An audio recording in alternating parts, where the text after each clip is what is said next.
This notorious gang of robbers uses their cute appearance to beg from wealthy people. However, this time, the little girl was rejected and was thrown to the ground by the person. The intense pain unexpectedly awakened her memories of a past life. She suddenly became aware this noble person before her was actually searching for a serial killer in the crowd. She knew the killer was wearing a red hat and was hiding among the people. Once this noble person leaves, the killer would go to the slums and celebrate his escape by taking the lives of over 30 innocent people. The first victim would be her good friend, so she immediately grabbed the noble's black cloak. You can't go to the train station. The person with the red hat just now was acting suspiciously. He's only pretending to go to the train station. He actually sneaked into an alley. He looks exactly like the killer on the wanted poster. The little girl repeated under pressure. The Duke would rather kill an innocent than let one guilty person escape. He suddenly used black magic to bring the previously smug killer under his leather shoe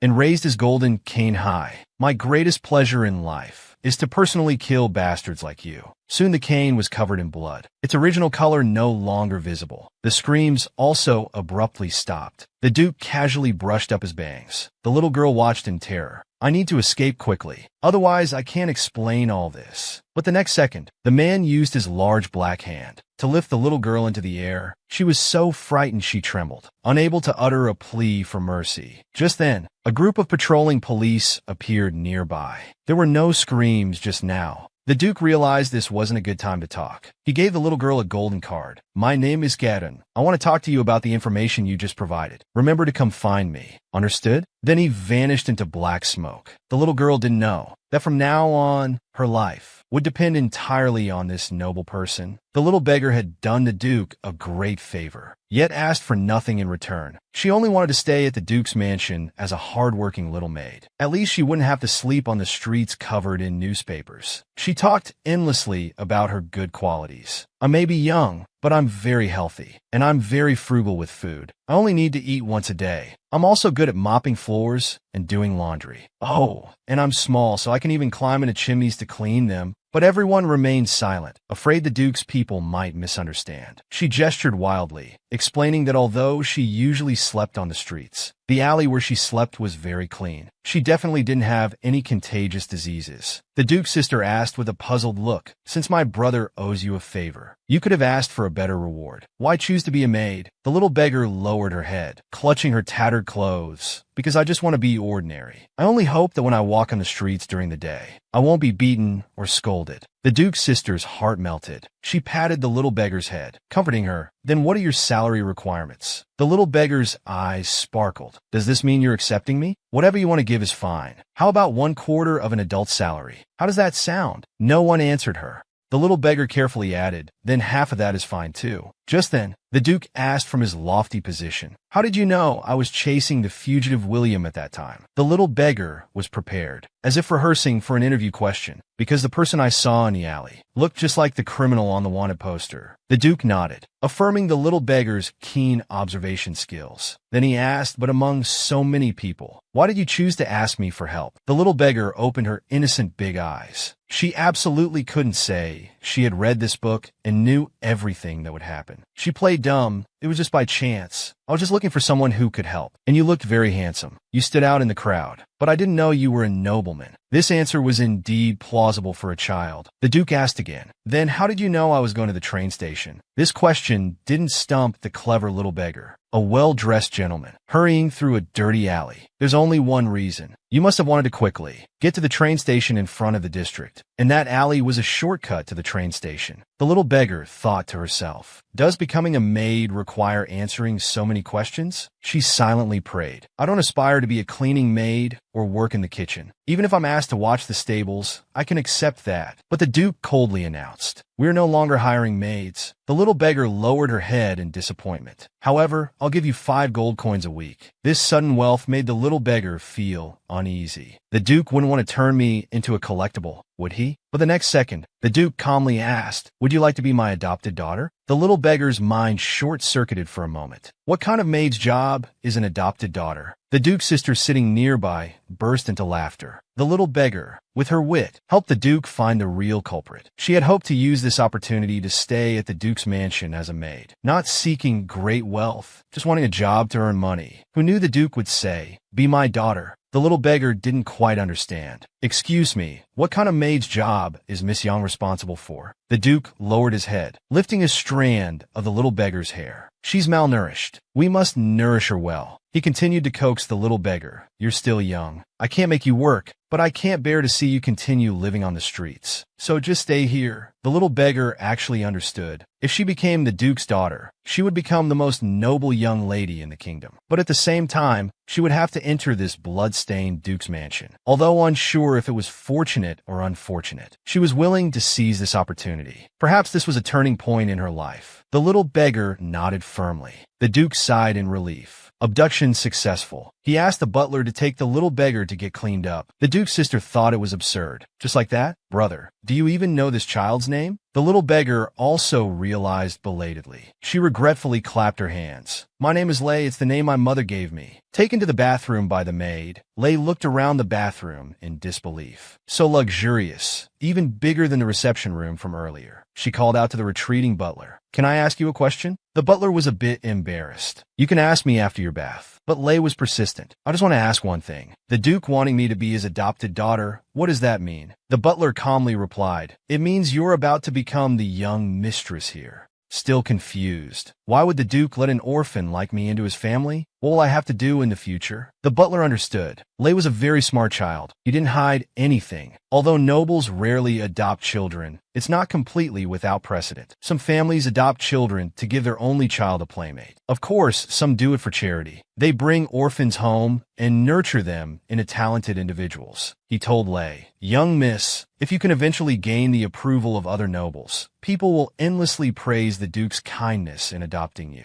The little one thought for a moment. So the best way to repay the Duke was to become an excellent person. In this terrible world where murderers run rampant, I, weak and helpless, could only end up on the streets, living by begging. But at the Duke's mansion, I can solve the problem of food and shelter, and also receive an education. She convinced herself this way. Even if the Duke's adoption is just an act of charity, I should be grateful. Weighing 30 pounds, of which 10 pounds were just dirt on her body. Before bathing, her hair was black. After washing, she discovered that her hair was actually golden brown. The little beggar looked at the murky bathwater. Her face turned red with embarrassment. "I'm sorry I made the bathtub dirty." The maid shook her head. "From now on, you're the young lady of the Duke's family. No need to be so polite." The little girl lowered her head, clutching the towel. She couldn't believe such soft fabric was just for drying the body. She lifted her dress and twirled curiously. The maids all exclaimed how cute she was with every move. The head maid called her, "Young miss, your meal is ready in the dining room." She arrived at the luxurious dining room. The table was full of delicious food and wine glasses, but no one was there. She randomly chose a seat. The small, thin girl struggled to climb onto the chair. Looking at the roast meat in front of her, she marveled that it must be delicious. Her stomach made gurgling noises. Though the hungry little girl had been homeless for many years, she knew what politeness was. She had to wait for everyone to be seated before starting. 20 minutes passed. Saliva was almost dripping from the corner of her mouth. The dining room was still empty. She was so hungry her eyes were glazed over, almost like a zombie craving human flesh. Picking up a soft, cloud-like piece of bread, the girl thought, "It should be okay if I just eat a little." She took a small bite. The milky bread almost made her dance with joy. She then grabbed a chicken. "Wow, this is also delicious. So good it makes me want to cry." She ate with great appetite, completely unaware that a boy had appeared beside her. "You're small, but you can eat quite a lot." The girl was so startled she dropped the chicken leg. "When did he get here?" The other person, unabashed, said, "You're sitting in my seat." Frightened on her first day at the Duke's house, the little beggar immediately stood up to apologize. "I'm sorry," but she stumbled and almost fell face first onto the table. The boy quickly hugged her. He steadily placed the dazed little one on the chair, showing a very brotherly manner. Then he returned to the seat next to the girl. "Your seat is right across from me. You can sit there from now on." The brother was kinder than she had imagined, but she still didn't dare look at him. The boy was very curious about his new sister. He leaned in to smell his sister's pink hair. Is it strawberry scented because it's pink? The little girl honestly replied, it's the scent of soap. Looking at the empty plate in front of her, the girl, curling her toes in embarrassment, said, I'm sorry, I ate all your food. When I used to beg before, even if it was just a small piece of stale bread, we would all share it. That's what sharing between friends is. But now, with a table full of delicious food, I only thought of myself. The girl felt very guilty. I really wanted to be friends with you, but now you'll just think I'm a glutton. The brother didn't think that at all. Don't overthink it. I didn't interrupt you because you looked so cute while eating. Your cheeks were all puffed up, just like the cat I used to have. He recalled that cute cat. Whenever it saw food, it would go crazy and could always eat a lot. The brother experimented on the cat. The sister's hands trembled in fear upon hearing this. I won't be turned into a specimen too, will I? The brother very seriously described the experiment process. First, I changed its living environment. At first, it was a bit listless, so I put it in a warm place. I changed its bed and even gave it medicine. But its time had come, so in the end, it still died. The sister realized this wasn't a cruel experiment, but rather the brother's devoted care. He wasn't as cold-blooded as she had imagined. She smiled sweetly. That cat must have been very grateful for your experiment. But the brother was curious about this new family member. Why do you want to be friends with me? Lei answered seriously. It's because of you that I can stay here. I'm very grateful to you. The boy's expression remained indifferent. That was my father's decision. Lei shook her head. Don't think I don't understand. If you didn't agree, the Duke would still have sent me away. After all, you're also the Duke's treasure. The boy thought for a moment, but siblings can't be friends. Lei lowered her head dejectedly. The brother couldn't bear to see her upset, but we can still get along well. Your eating style is really interesting. Lei didn't know how to explain. I won't do that again in the future. Actually, normally I eat. The brother was very curious. Why would father adopt a little beggar? Have you killed someone or done something bad? Lei shook her head vigorously. She was so weak. Who could she possibly threaten? Speaking of doing bad things, Lei remembered being falsely accused of stealing a wallet. At that time, she tried hard to explain that she had just found the wallet and was waiting for the owner. But the owner beat her violently and called her a thief. Lei was in so much pain she almost died, but she calmly told her brother, I was just slapped a few times. The brother was a bit angry. Since you were wrongly accused, then the person who slapped you is the bad guy. Do you remember what he looks like? The little girl shook her head. That was a long time ago. The next second, the brother smiled innocently. When you remember, tell me. I'll help you twist that person's head off. The little one was startled. Although she said she'd definitely tell her brother when she remembered, in reality, she thought that even if she did remember, she absolutely couldn't tell him. He is perfect. The Duke is handsome, attractive, and wealthy, but he enjoys the thrill of killing, especially killing those social parasites, preferably torturing them in every way before they die, making them experience the pre-death despair of innocent victims, trampling this psychopathic killer underfoot, grinding hard with his shoes. I heard you killed over 30 people and collected parts of the victims' organs. The Duke's tone was icy as he asked the butler, have those collections been returned to the victims' families? The butler answered that they had. He sneered, why don't we cut you into 30 pieces and send them along with those collections to the victims' families? The butler thoughtfully put black gloves on the Duke. My lord, that is indeed a perfect punishment method. The little beggar became the Duke's adopted daughter. She woke up on a 100 square meter luxurious bed. She pinched her cheeks. It wasn't a dream after all. Putting on clean clothes, she energetically greeted her brother, sitting across from her brother for meals. She glanced at the empty main seat. The Duke seemed to be absent again today. Her brother replied, Father is always very busy. He probably went to inspect the territory today.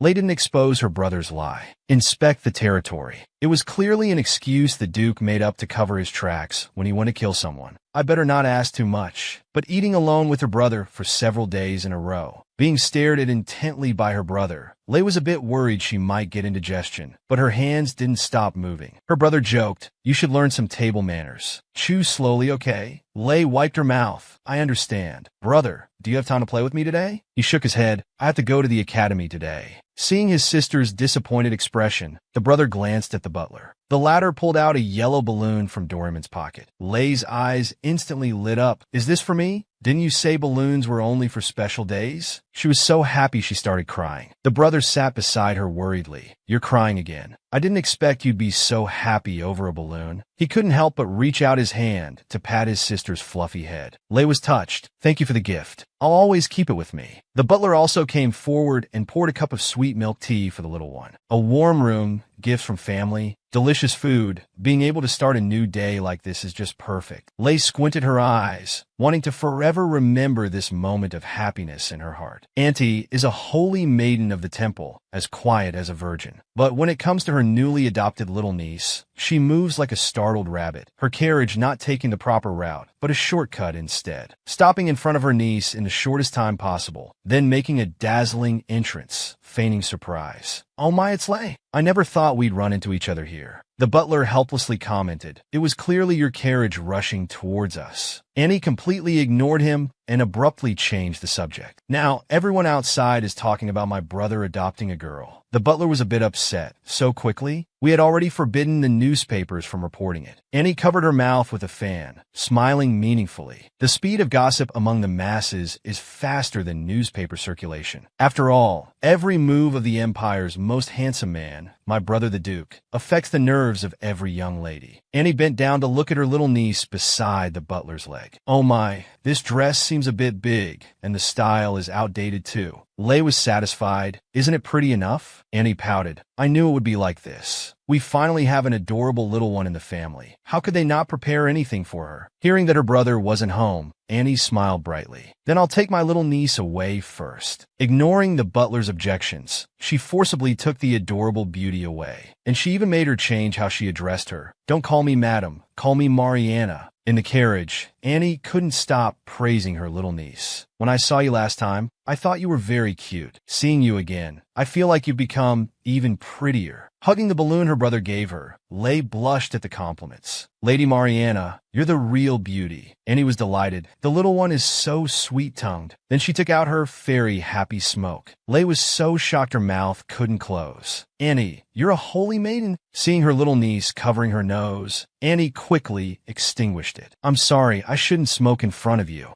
Then she gently patted Lay's little head. The carriage arrived at the city center. Lay stared intently at the toy store outside the window. For her former self, being able to look at the toy store from afar was already satisfying enough. Because as soon as they got close to the store entrance, the owner would chase away the little beggars. Lay remembered one time when the owner forgot to turn off the window lights while closing the store. When he sneaked there to look in the early morning, the scene before his eyes made him feel as if he was in heaven. That day, Lay stood in front of the window display for the entire night. Now Lay was thinking, since she's here with her aunt, would she be able to go into the toy store? Being patted by her aunt's warm hand felt so comfortable, she wanted to roll around. She had a cool aunt whose essential job was being a leftover woman. But that didn't stop her aunt from smoking, drinking, and getting perms. Annie didn't have many noble interests. When she was happy, she'd just buy things with her filthy money. As soon as they entered the clothing store, 3 salespeople rushed to serve them. The big spender must be well served. But today, Annie wasn't buying clothes for herself. She wanted to order clothes for the little carrot head hiding behind her. The little niece shyly greeted them. The salespeople were very nervous. So this was the recent center of gossip, the Duke's adopted daughter. She sensitively noticed the unfriendly glances from the salespeople, quietly hiding her body behind her aunt. Auntie noticed this, her aura changing from gentle to menacing. "I want to see how you plan to earn this money." But the little niece nervously grabbed her aunt's skirt. "No, that's too much." Annie was unconcerned. "For your first time shopping, you should spend this much. Don't worry about it." The girl was so anxious she almost cried. "What if I spend too much money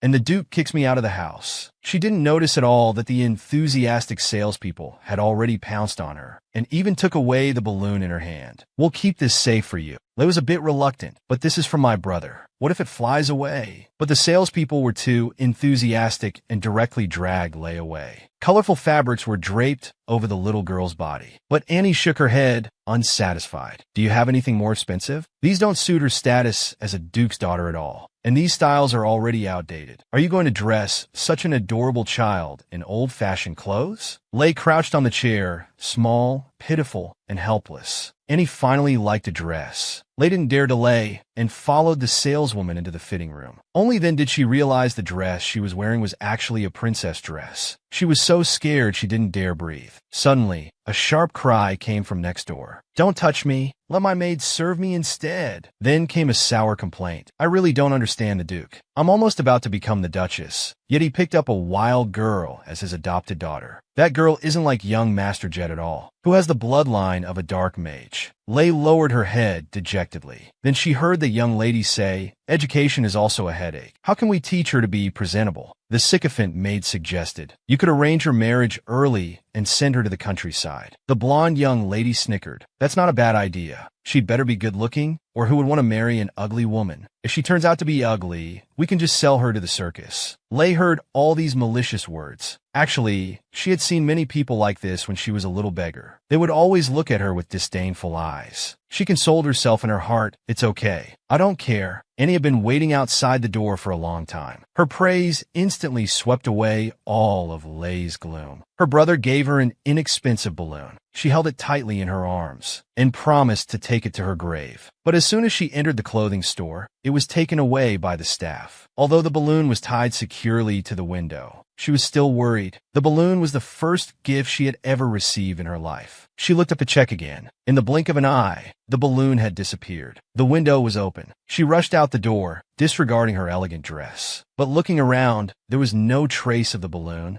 She lowered her head in disappointment. At this moment, a hand from deep in the alley reached out towards the child's tender body. Young lady, you look like you're from a noble family. Would you like your fortune told? Your hair color is so beautiful. Then that hand grabbed her. She felt goosebumps all over her body. The damp and cold touch made Lei back away repeatedly. She quickly turned and ran while the other person wasn't paying attention. Thanks to years of living on the streets, her escape speed was quite fast. Panting, she shook off the pursuer by 3 blocks. She leaned against the wall to rest, only to realize that before her was the antique toy store she had longed for. This used to be her heaven, but now she no longer coveted these toys, because the balloon her brother gave her was more precious. Lei suddenly realized that she had accidentally left the clothing store wearing the unpaid dress. She pushed through the crowd, thinking she should hurry back, but she got lost instead. Lei cried silently on the street. What should I do? Suddenly, a familiar dark shadow flashed before her eyes, catching her attention. It was the aura belonging to the Duke.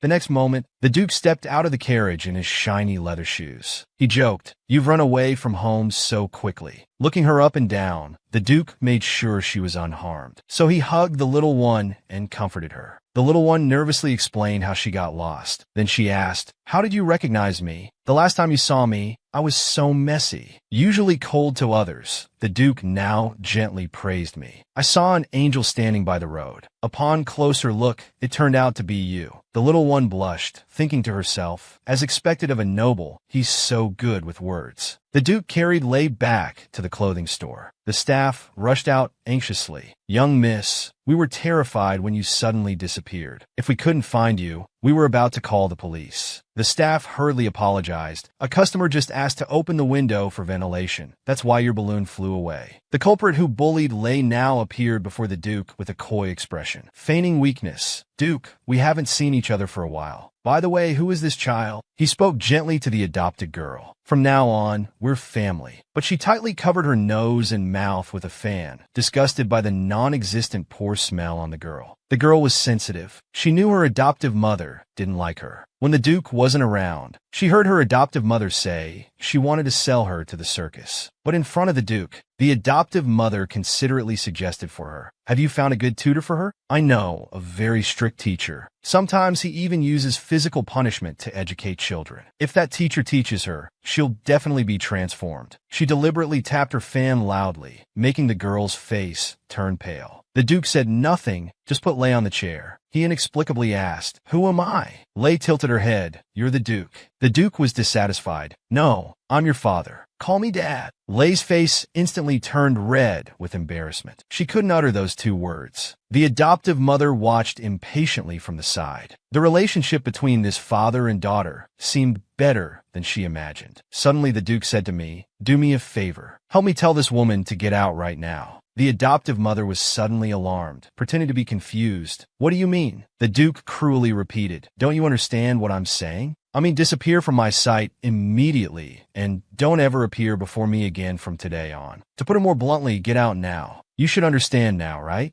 The adoptive mother fainted directly into the maid's arms, her lips trembling with anger, as if not recognizing this heartless man. However, Lay felt that this was the Duke's true nature. A crook cheating another crook isn't a good person at all. But taking pleasure in others' misfortune, she seemed quite bad herself. She looked at Yang sympathetically, not Miss Roger anymore, sighing inwardly. How pitiful. The Duke also whispered in her ear, "Child, say goodbye to Roger. You'll never see her again." The little one said in a sweet voice, stating the cruel fact, "Goodbye, Auntie." The Duke was very pleased, repeatedly patting his obedient daughter's head. "Good girl. Etiquette can be learned slowly. Gradually, you'll become more and more like a noble lady." Lay used her small hands to fix her hair, messed up by the Duke. Then she gave Roger one last remark. "I'm glad I'm not as beautiful as you. If I were as beautiful as you, I'd have to marry early, right? Or I might even be sold to the circus." Roger, beautiful but angry, blurted out, "You dare to eavesdrop on me?" She directly admitted that she had talked about selling her adopted daughter. The Duke stood in front of Lay. "Don't you understand what get out means?" Roger, having lost love, completely lost her mind. "This isn't your mansion to kick me out of." The Duke sighed deeply. "Don't you know I've bought this entire street?" The spoiled Roger started to act coy and innocent again. "Duke, weren't we dating? How can you say such things?" The next second, the Duke held her hand, giving Roger renewed confidence. But the Duke just led her by the hand and threw her out the door. "We only had a few meals together. How can that be considered dating? You're too presumptuous. If you really want to think that way, then just consider it as you dumping me. Please leave before I call the guards to make you disappear." The brother severely criticized his sister. "You're wearing this dress for the second time. Has our family become this poor?" Seeing that her brother was about to nag endlessly, she quickly moved forward to stop him. "Stop, don't say any more." This made him lose face in front of his little niece. He then pointed to the mountain of shopping bags, proudly saying those were all he bought for his little niece. Lay suddenly felt immense pressure. Having just arrived in this family, she wasn't used to this way of spending money. But the Duke and his sister ignored Lay completely. The Duke asked his sister how much she spent in total. Hearing it was only 100 gold coins, the Duke was very dissatisfied. "Don't you know how to spend money? These silks and jewels aren't good enough. You should have asked for their most expensive items." "Silk." Lay was scared and broke out in a cold sweat, hurriedly declining these high-end fabrics. "Actually, I'm fine wearing Annie's childhood clothes. Don't we have 5 sets at home?" Annie didn't understand. "Just 5 sets of clothes? That won't even fill up the wardrobe." The Duke also smiled, patting Lay's head. "Little one, don't worry about how we adults spend money." Then he continued discussing Lay's clothes. "You've only prepared 20 sets of clothes? Not enough. Tell them to bring everything for us to see." Only Lay was anxiously stomping her feet. Don't these adults know how to save money? With no other choice, she had to use her trump card. She pretended to be dizzy. "Oh, I'm so tired. I can't even open my eyes. How can I try on clothes?" The Duke sighed. "Then there's no choice. You all put the remaining clothes back." Lay secretly showed a smug little expression. He had worked at the clothing store entrance. Annie lifted her skirt and got into the carriage. She didn't forget to remind Lay, "Next time you must play with Annie again. Remember?" The Duke was very unhappy. "No, you don't know how to take care of children at all. Without my permission, you can't take her out." Annie didn't care. Sitting in the departing carriage, she still reluctantly poked her head out of the window. "Goodbye. Next time you must call me Mariana. And what my brother said, just ignore it." Lay and the Duke also prepared to get into the carriage to go home. The little one was still worried. The balloon her brother gave her was lost. How should she explain it to her brother?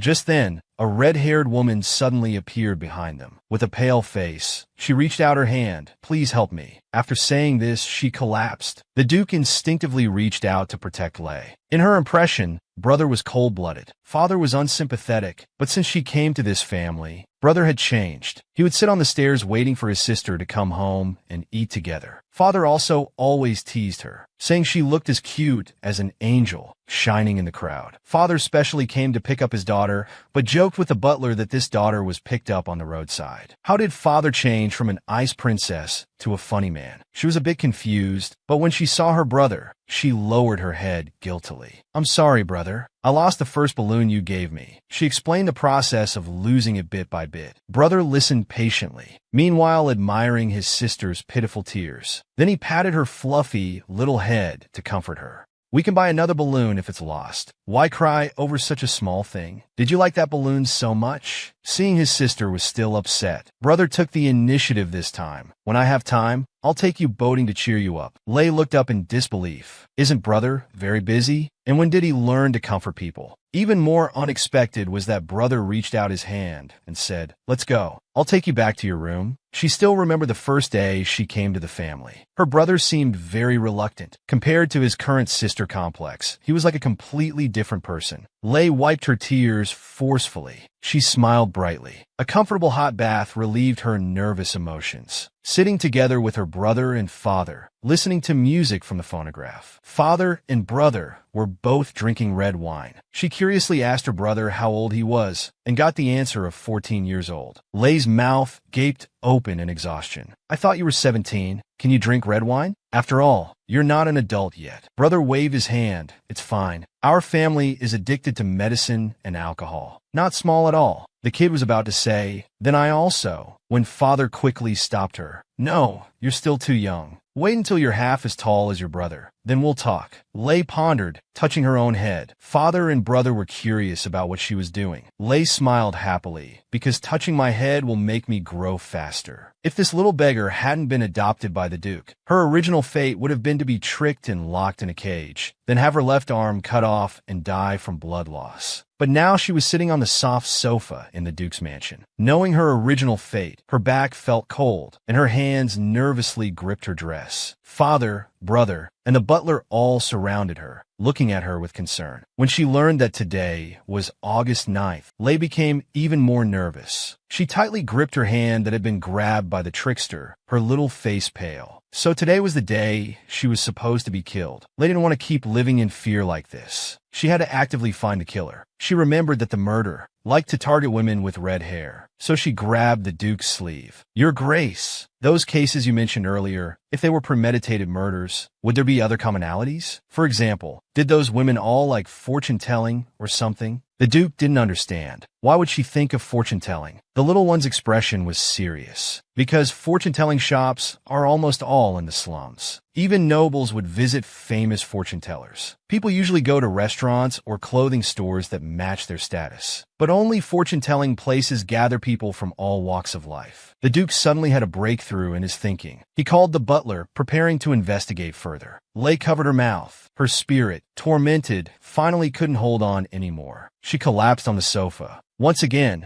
she dreamed of her original fate. That serial killer put on a red wig and a woman's ring, sawed off his left arm. Lei's green pupils lost their luster. He didn't even dare to cry out in pain. Silently clenching his fist, he thought it would be better to just kill him. At that moment, the Duke appeared. He used black magic to tightly bind the murderer. Then he opened the cage and hugged the poor Lei. Just as he was about to take him to see a doctor, an arrow pierced the Duke's heart. Lei watched helplessly as the one who saved him fell before his eyes. And the mastermind who tortured him, stroking his chin with an evil smile, made him sick to his scalp. Waking up from the dream, Lei didn't think it was just an empty dream. His whole body was like soaked in water, covered in cold sweat. Finally, trembling, he couldn't say a word. The Duke sat beside him, patting his thin shoulders to comfort him. "Are you all right?" Lei covered his mouth, feeling nauseous, his face ashen, thinking, so I'm not the only one involved in this case. If the Duke goes to investigate the case, he will fall into a coma after being shot by a poisoned arrow. Although later, the country's most famous doctors and priests would treat him, he would still remain in a coma. The Duke was looking at documents. His little daughter grabbed his arm, crying with teary eyes, and begged him in a worried tone. "Your Grace, please, I beg you, don't go after the murderer, okay?" After acting coy, the little girl was immediately disgusted by her own sweet tone, shaking all over. The Duke was also shocked, with a huge question mark over his head. The documents fell directly to the ground. He wasn't being unreasonable, but he knew the Duke's fate. If he goes to find the serial killer, he will be struck in the heart by a poisoned arrow. Lei cried her eyes into Kiwi's, saying, "I dreamed that your Grace was seriously injured. My dreams are usually very accurate, so I'm really scared now. Can you stay with me? Even if it's just for tonight." She carefully observed and found that everyone was silent. She hoped that her willfulness this time would draw everyone's attention. Unexpectedly, the Duke actually nodded and agreed. "All right, I'll stay home tonight. After all, calming you down, is the most important thing right now. Lei wiped away her tears and asked, "Aren't you angry? Won't you throw me out for being willful?" Hearing the Duke's gentle reply, "No, I won't," Lei felt the weight in her heart finally lift. She couldn't hold back anymore and started crying. Her brother gently stroked her head. "Cry, baby, don't cry." But the more she was comforted, the harder Lei cried.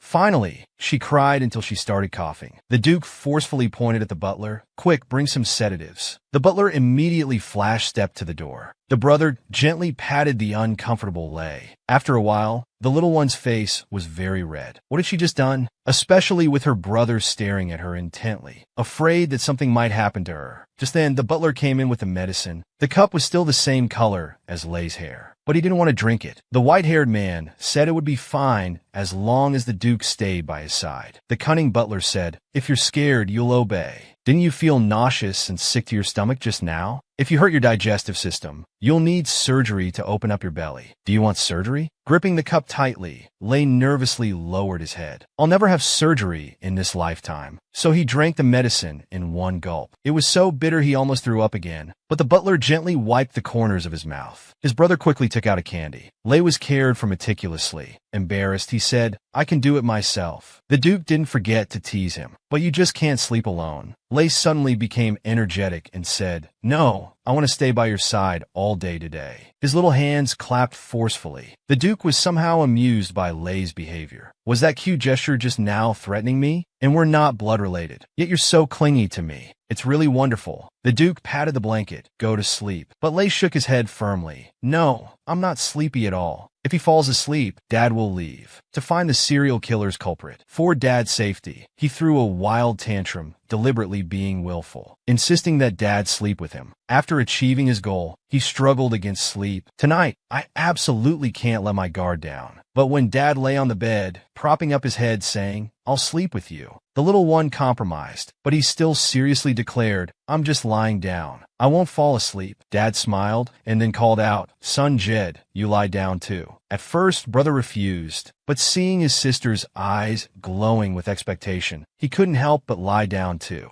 Lei felt so happy. With brother and dad sleeping with her, she surely wouldn't have nightmares. As the room lights went off, Lei stared at the ceiling thinking, "We really look like a family like this. What exactly is an adopted daughter? Can I treat them as my real family?" As she thought about it, she started to feel drowsy. Lei was still puzzled. "How strange. I was so energetic just now." Her brother reminded her, "Did you forget you just took medicine?" Dad also gently patted her back. With the rhythmic patting, Lei yawned continuously. She realized she had been tricked by Dad and brother. In the last second before falling asleep, she kept mumbling to Dad, "You won't go anywhere else, right? Don't leave me here just because I fell asleep." In the final moment before drifting into dreams, she optimistically thought, "Tomorrow when I wake up, I'll go to the police. As long as the police catch the criminal, the Duke won't get hurt." But as soon as Lei fell asleep, the Duke got up and left. Only his son was left to watch over her. The adoptive mother glared at the father, who didn't keep his promise. She had strong objections. The Duke put on his coat with the butler's assistance. He chuckled softly. Jed seemed to like that child very much. Taking advantage of the night, the Duke picked up his cane. He set out on the path to find the killer. When Lei woke up in the morning and realized it was already too late, only her brother was left sleeping on the sofa in the room. He shook his brother for help. "Oh no, I should have stayed awake. I knew Dad's words couldn't be trusted." He anxiously asked his brother, "Can you ride a horse? Can you help me with something? I'll repay you.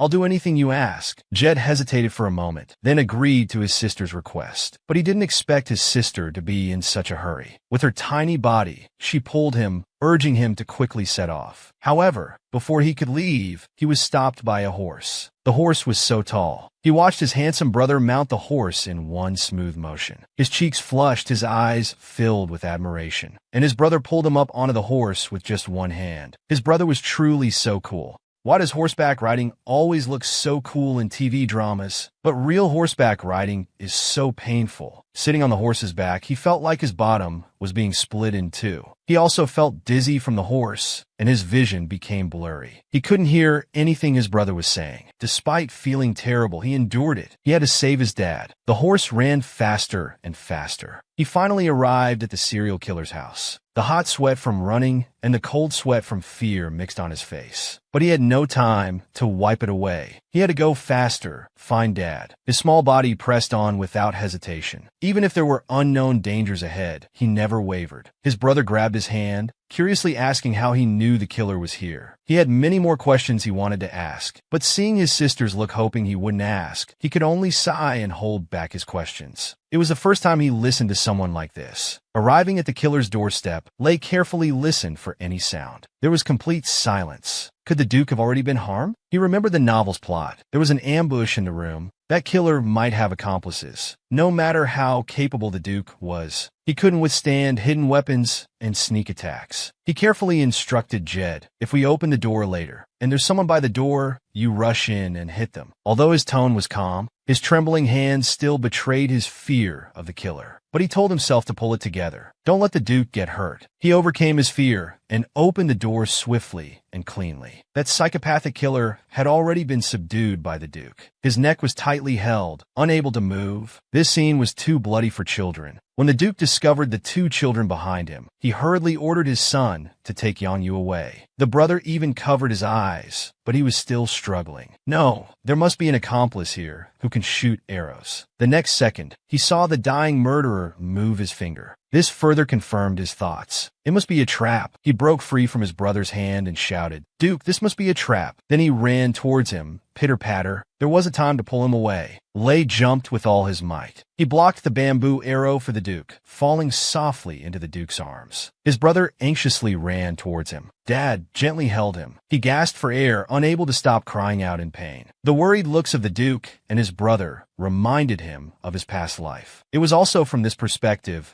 seeing the worried faces of his father and brother. Except that time, his surgery had failed, and he didn't have time to say goodbye to his family. This time, he seized the opportunity. He called out two words he had never said in this world. "Dad, I'm sorry." The Duke's eyes widened. He kind of hated himself. How could he have had this child in the past? Was it to approach him with a purpose? A daughter with no blood relation. Yet she would take a sword for him. He had always been confident in his abilities. Killing gods if they blocked his way, killing Buddhas if they stood in his path. But at the moment his adopted daughter fell, he felt he was nothing. Why couldn't he have discovered that dangerous arrow earlier? Why couldn't he have killed the murderer immediately? Why did he have to be like a cat playing with a mouse, enjoying the thrill of watching the other's death struggle? Father and son desperately held Leigh's body. At this moment, the butler appeared. He came to handle the scene as instructed by the Duke. But he was late because the young lady and young master had suddenly disappeared from the mansion. As a result, when he opened his eyes, he saw the two people he was looking for right here. He was shocked. What on earth had happened here? Holding the small body of his adopted daughter, this heart-wrenching pain, the Duke had only experienced once when his mother passed away. Since childhood, the Duke was despised by the old Duke because he was the source of the family curse. But at the same time, the old Duke was deeply jealous of his son's abilities, which far surpassed his own. This twisted psychology made him brutally harm his young son. It was the Duke's mother who always stood in front of him to protect him. "Mom will always love you. I'm sorry, it's because Mom is too weak." So when his mother was murdered and the killer left behind a golden thread flower, he vowed to find the murderer. The second time Leigh appeared before him, she was holding a golden thread flower. The Duke had suspicions. Leigh was either an accomplice of his mother's killer or the killer's next target. It was for impure motives that he adopted Leigh.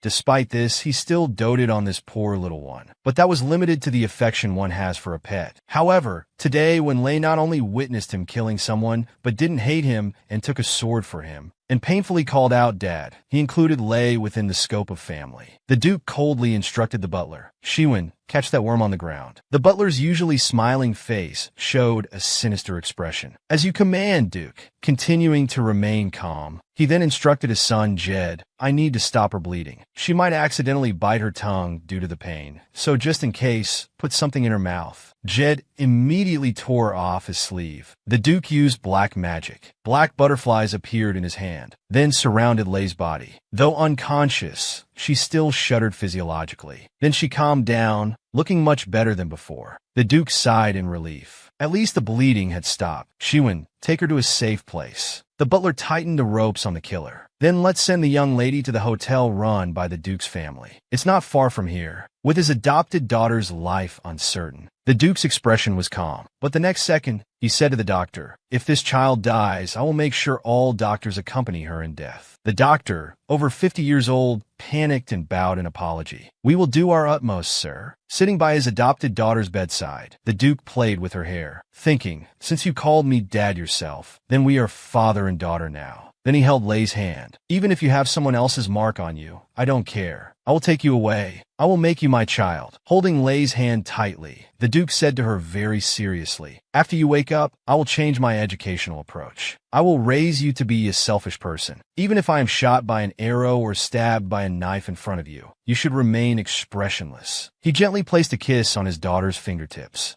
The Duke prayed devoutly, "Please wake up soon." Soon, famous doctors from all over the country were invited. It wasn't a medical forum, but at the bedside of the Duke's adopted daughter, they quietly discussed how to wake her up. The maid thoughtfully drew the bed curtains to prevent the light from being too harsh for the young lady. They treated her as if she were awake, not as a comatose vegetative patient. The butler, calm and composed for over 20 years, became restless because the young lady wouldn't wake up. He even disregarded professional ethics, and for the first time asked his master how the young lady was doing. The Duke, with his hands in his pockets, replied, "The doctor said her life is not in danger." "What about Jed?" The butler first brought wine to the Duke, then answered, "The young master insisted on waiting until the surgery was over, but he seems to be struggling now. He's resting in his room. It's the first time I've seen the young master so unsettled." The Duke swirled the red wine to calm his nerves. "I can understand him. Has anyone from the temple arrived? The high-ranking priest should know magic to alleviate pain, right?" The butler sighed helplessly. "I've already contacted them, but the palace is holding a temple celebration today. Most of the high-ranking priests have gone to the palace, so they said they would send someone after the celebration ends." The Duke's face darkened. He took a sip of wine to calm himself. "Listen carefully.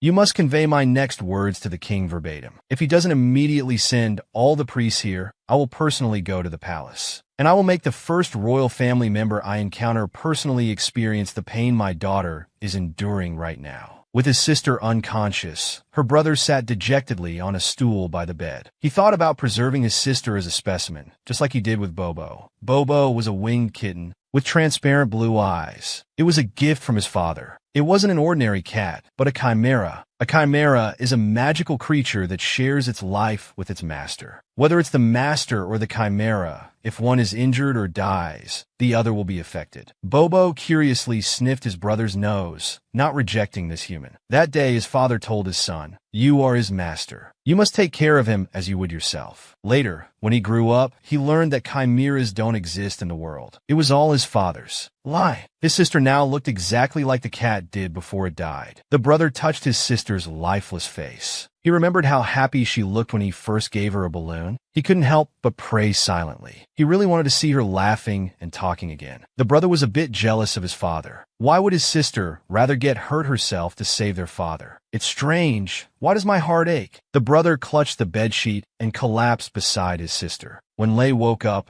she heard not only the doctors crying, "Please, young lady, wake up soon. I still want to see my granddaughter. If you don't wake up, the Duke will have us buried with you." She looked at the unfamiliar ceiling. "Where is this? Why can't I make a sound? Did I die again? Is this the afterlife?" Lay cried silently, clutching the bedsheet in distress. She then turned her head to find her sleeping brother beside her. Lay sat up excitedly, thinking, "So I'm still alive in this world." But she looked at her brother in confusion. "But why is he sleeping here?" The brother was awakened by the rustling of the blanket. He propped up his head and said gently to Lay, "Hello, princess. You're finally awake. I've been waiting for a long time." Lay was amused, but unfortunately, she still couldn't speak. So she waved her arms up and down, indicating, "Look, I survived. How lucky. I didn't die, despite that poisoned arrow that almost killed the Duke." The brother immediately noticed that his sister couldn't speak. He quickly poured a glass of water and placed it in Lay's hand. "Don't rush, drink slowly." With her parched throat soothed, the little one sighed contentedly. She had been unconscious for 7 days. The doctors were extremely anxious. "Young lady, if you don't wake up soon, the Duke will have us buried with you." The weak, pitiful, and helpless doctors huddled together for warmth. Just then, the Duke's son suddenly pulled open the curtains. The little one peeked out from behind her brother. Thank heavens, the young lady is awake. They shed tears of joy. We're saved. But young master, when did you sneak in here? Jed replied expressionlessly. That's none of your business. Lay sighed silently. Brother, you didn't sneak in here without anyone knowing, did you? The brother began to explain to his sister. At first, these doctors diagnosed it as just an ordinary sword wound. And because the Duke stopped the bleeding in time, the wound wasn't serious. But later they discovered there was anesthetic on the sword. That kind of drug is hard to detect, so the doctors didn't notice it at first. The brother had been guarding her day and night, fearing that even a small amount of anesthetic could worsen his sister's condition. Lay's face turned pale. It was truly fortunate that she survived. But her brother wasn't happy. You were shot by an arrow. Is that something to be grateful for? How is my brother still worried about me? The optimistic Lay quickly tried to cheer up her obsessive brother. I mean, the anesthetic could have kept me asleep forever. But thanks to my good luck, I was able to wake up. Seeing her brother's expression improve, Lay breathed a sigh of relief. She then pointed at the frantic doctors. But why are they saying their own spells? Jed explained expressionlessly. You've been unconscious for a week straight. Father was furious because of this. He's been pacing up and down the hallway, muttering, I hate it most when people sacrifice themselves for me. If anything happens to her, I'll go mad and take it out on someone. But Lay didn't think the Duke was angry. She believed he must have been worried about her. Her brother pulled out a box from under the bed. Anyway, Father and I agreed that if you didn't wake up today, we'd draw lots to see which of those useless doctors would be punished. Lay thought, punishment? It must be some kind of ordinary punishment game, right? But she was too naive. When he pulled out a picture with a death skull on it, she was too scared to speak.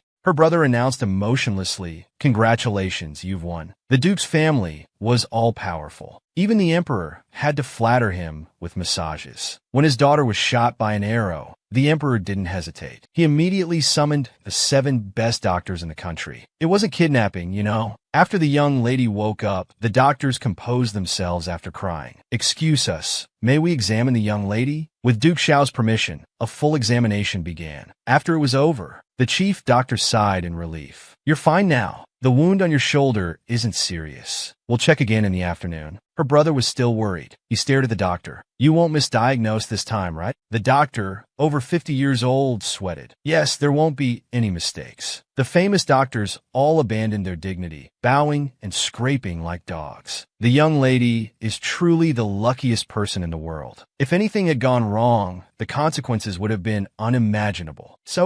The doctors looked at the young Duke expectantly. He nodded. You're lucky. We had already prepared the tools for drawing lots. We'll let you off this time. The doctors all sighed in relief. That's great. Once the doctors left, Lay grabbed her brother's collar and asked, Why did the doctor say I was lucky? What exactly happened while I was unconscious? Jed told Lay to sit down. Don't rush. I was about to tell you. Do you remember that fortune-telling shop? There were all kinds of traps there. The arrow you were hit with was one of them. If the fortune-teller had turned the ring on his hand to the right, the mechanism would have shot a poisoned arrow. If turned left, it would shoot an anesthetic arrow. The criminal was caught by the neck by Father. In his panic, he activated the mechanism. If he had turned the ring to the right at that moment, it would have shot a poisoned arrow. You would have died for sure. The anesthetic arrow was specifically designed for women. He wouldn't kill you immediately to vent his anger. Instead, he would torture you slowly. Lay clenched her fingers, still feeling the lingering fear. It's too scary. Her brother quickly stroked her head to comfort her. But it's all over now. Father has already punished them severely. When his daughter was injured, inviting famous doctors for surgery wasn't enough. He summoned all the priests and forbade them from going to work. They had to stay by my daughter's bedside, continuously casting pain-relieving spells for her. Lay felt guilty. Weren't people who could use magic supposed to be noble? And she was just a little adopted daughter. Her brother patted her head, comforting her not to worry. And as the Holy Mother, after all, if you feel bad about it, you can donate more money to the temple later. Solving problems with money, that's the rich people's way of thinking. She didn't understand. She was confused. Stroking his sister's round little head, her brother asked softly, Why did you shield Father at that time? If Father had been hit by that anesthetic, he definitely wouldn't have been in danger. Why did you take it for him? But in Lay's view, Father was family. How could she watch a family member get hurt, even if it was just an anesthetic arrow? If it hit the heart, it could still cause serious problems. Anyway, Everyone survived. Isn't that good? Her brother's eyes widened. He had underestimated her all along. You're really amazing. Though small in size, you're braver than anyone I know. She felt a bit embarrassed by the praise, but she waved it off. You're too kind. I just didn't want the Duke to get hurt. I also didn't want to see you and she went sad. Her brother squinted. He knew his sister wasn't telling the whole truth, but he was still happy. But when her brother mentioned Lei barging into the fortune-telling shop, she broke out in a cold sweat. She couldn't possibly say it was because she had already read about it in a novel, right? To change the subject, she started making a fuss. Jed, I'm hungry and tired now. I'm fading away, brother. Her brother, concerned, called for servants to prepare a meal. Lei sighed in relief, though she was actually hungry. After eating her fill, she looked satisfied, her cheeks noticeably rounder. She casually asked, "Where is the Duke now?" Her brother was too perceptive. "Father went home first. I'll send someone to call him over." Lei felt she wasn't worthy enough to summon the Duke. She threw herself at her brother, shouting, "No need, it's fine. There's nothing important. Let's not bother him." Lei's face turned pale. She was sweating profusely and her body was shaking uncontrollably. She had witnessed the Duke killing someone. Would she be silenced too? But her brother didn't understand. What did she mean by "it's fine"? Frightened, Lei hurriedly explained, "I'd be happy if the Duke could come, but he's very busy. It's okay if he can't make it." Jed noticed his sister's cautious demeanor. He quickly lowered his head to look at her. "You don't think Father hasn't visited you, do you?" He got only a single nod from his sister. Annoyed, her brother pinched her chubby cheeks. "Silly, Father comes to see you every day. He's just not here right now."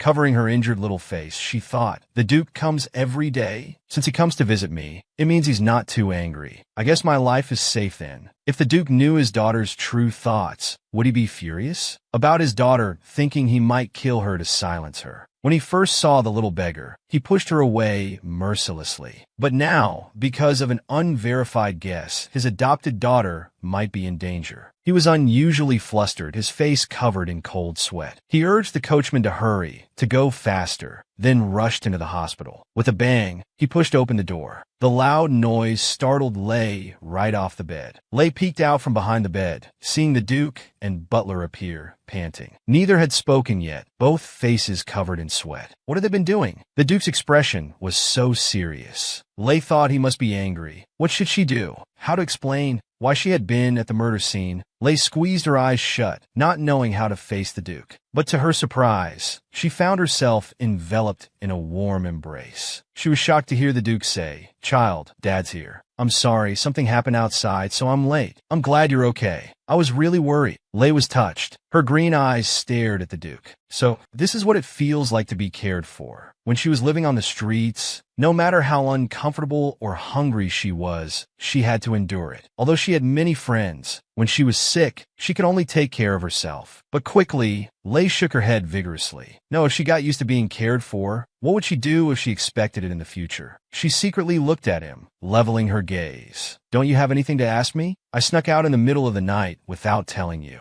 In the tense wait for an answer, Lei saw the Duke take out a flower. "Isn't this the same type of flower the Duke brought on my first visit? I just thought it was beautiful. I know nothing else about it." The Duke sighed. Lei really didn't know anything about the killer's clues. He reached out and stroked Lei's forehead. "I'm very grateful you saved me, but don't do this again in the future. I'm your guardian. You're my daughter. A father has the responsibility to protect his children. So never sacrifice yourself for me. Not just for me, for anyone." Lei felt comfortable being petted, but she wanted to argue. In the end, she could only obediently agree. The butler smiled contentedly, but soon Lei understood. The Duke must have said this because he was worried about her. She showed a silly smile. The Duke, however, felt something was off. He shook Lei vigorously. "What's wrong with you? You look so silly. The doctor clearly said you'd be out of danger once you woke up. Could they be lying to me? For the doctor's safety." Lei quickly explained. "No, I just suddenly relaxed. My reactions are a bit slow." Strangely, the Duke instead said to Lei, "You must have questions for me, right? Who did I kill? How did I kill them? Aren't you curious about these things?" Lei wasn't scared at all. She thought seriously, probably because he was a bad person. After all, you wouldn't harm an innocent person. His daughter saw him kill someone, but didn't run away screaming. Instead, she treated it as casually as eating or drinking. He was too shocked to speak. Her brother thought his sister was very brave. Such a small person, yet braver than adults. She would take an arrow for her father. Now the Duke felt this daughter was was too smart. Just from the scattered documents in the room, she deduced the first crime scene. Even more amazing, the butler said the young lady couldn't read. Oh no, was the fact that she was a transmigrator about to be exposed? She hurriedly explained, although I can't read, I used to live nearby,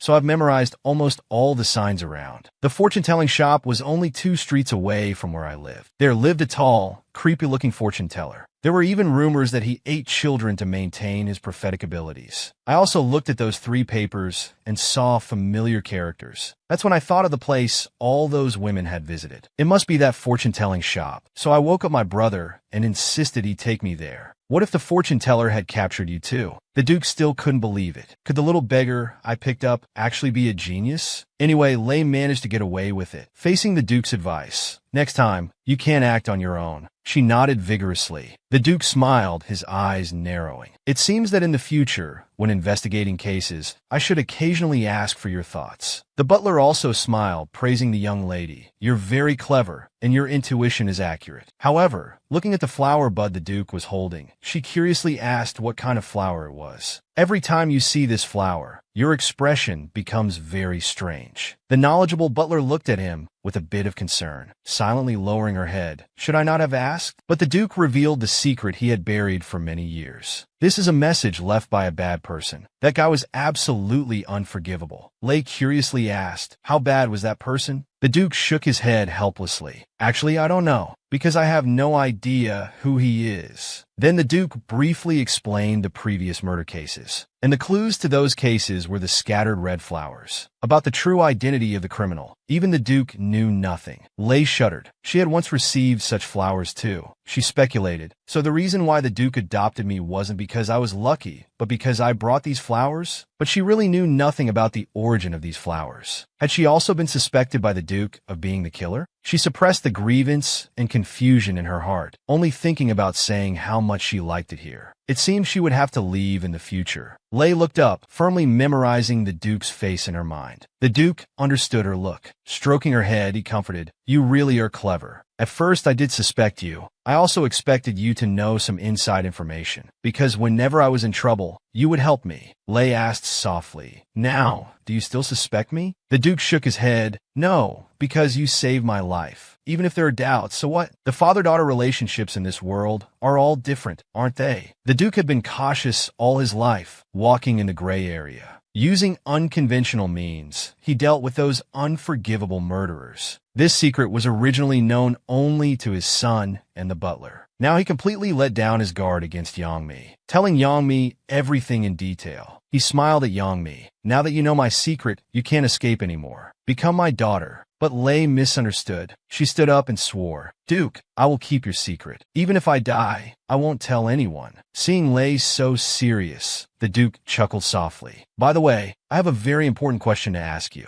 Lay looked serious and nervous, as if she had also participated in the business of fighting bad guys. Am I going to become impotent too? The Duke looked down at his adopted daughter. Why do you still call me Duke? Shouldn't this form of address be changed? Tell me yourself. What am I to you? Lay's palms were sweaty. She tentatively asked, Father? The Duke looked at Lay expectantly. No, not that one. Lay was so anxious that her forehead was sweating. Father Duke still shook his head with a smile. His gentle tone carried a hint of reproach. What's going on? You didn't call me that before. Lay felt a bit embarrassed. She lowered her head, not daring to look. After saying the word Dad, she looked expectantly at the Duke's reaction. The Duke was very satisfied this time. His smile widened. That's right. From now on, you'll call me Dad. Lay was so embarrassed she was steaming. She covered her face, not daring to look at all. She abruptly changed the subject. Where did Jed go? The butler standing nearby recalled, Young master stayed by your side all night last night. He didn't sleep at all. I asked him to rest in the room next door. The Duke turned his head to look at his adopted daughter. He couldn't help but chuckle again. He teased, It seems everyone in the Duke's mansion is revolving around you.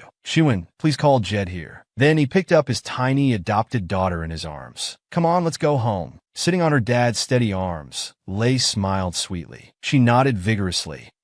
Let's go home. The carriage waiting outside the hospital to take them home was decorated with Lay's favorite balloons. She hugged a golden one, her face flushed with excitement. Jet, are all these balloons for me? After getting her brother's affirmative answer, Lay smiled especially happily. The old father sitting beside them was displeased. She wasn't this happy when she called him dad just now. The brother gave his sister her favorite balloons. The gift wasn't expensive, but it made his sister very happy. The old father sitting beside them was unhappy. He also wanted to see his daughter smile. If you like, we can go to the toy store now. But she was a bit apprehensive, thinking, is it because he's sick that the Duke is compromising? Adults probably don't like buying toys for children. The Duke propped up his face, his handsome eyes slightly smiling. Last time you stood in front of the toy store, looking at the window with such longing. That look was very cute. Which time was last time? As the person involved, Lei thought for a long time. She didn't expect the Duke to remember. The last time he mentioned was when she ran out to find balloons. When Lei was wandering the streets before, she especially envied those children who went to toy stores with their parents. After being adopted, she also thought that maybe one day when the Duke was in a good mood and not busy with work,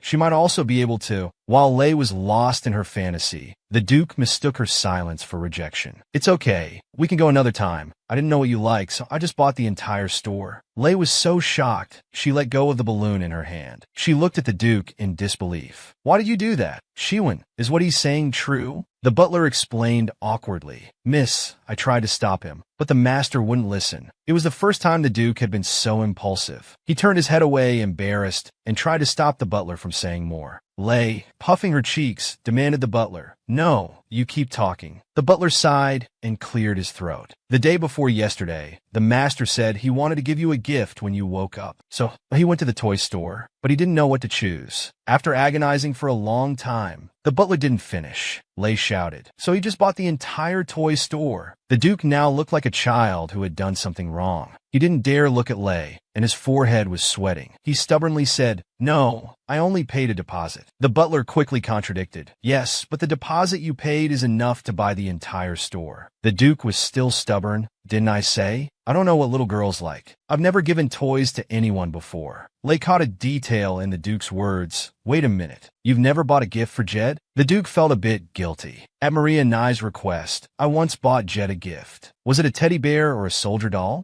Jed's voice rang out, emotionless. It was a teddy bear wearing a soldier's uniform. Young Jed was just like a miniature version of the Duke. The Duke remembered that after giving the gift, Jed wasn't very happy. He said very coldly, Don't treat me like an ordinary child. This kind of small matter isn't worth your concern. Let's just interact like we usually do, father and son. The son was as mature as an adult even when he was little. He never called him dad, only father. He also refused to be too close to his father and agreed that even on birthdays, no sentimental gifts should be given. Besides, these gifts were all chosen by the butler anyway. The Duke looked embarrassed. The butler was quite surprised. Young master, you actually noticed. Jed didn't care, because the gifts I received every year were very meaningful, like accessories, books, and rare specimens. And father simply doesn't know how to choose gifts. The son was cute when he was little, but he was cold and unapproachable. Fortunately, the Duke now had another daughter, but he believed he loved his son very much. Didn't I allow you into my specimen room and buy you the poisonous snake you wanted?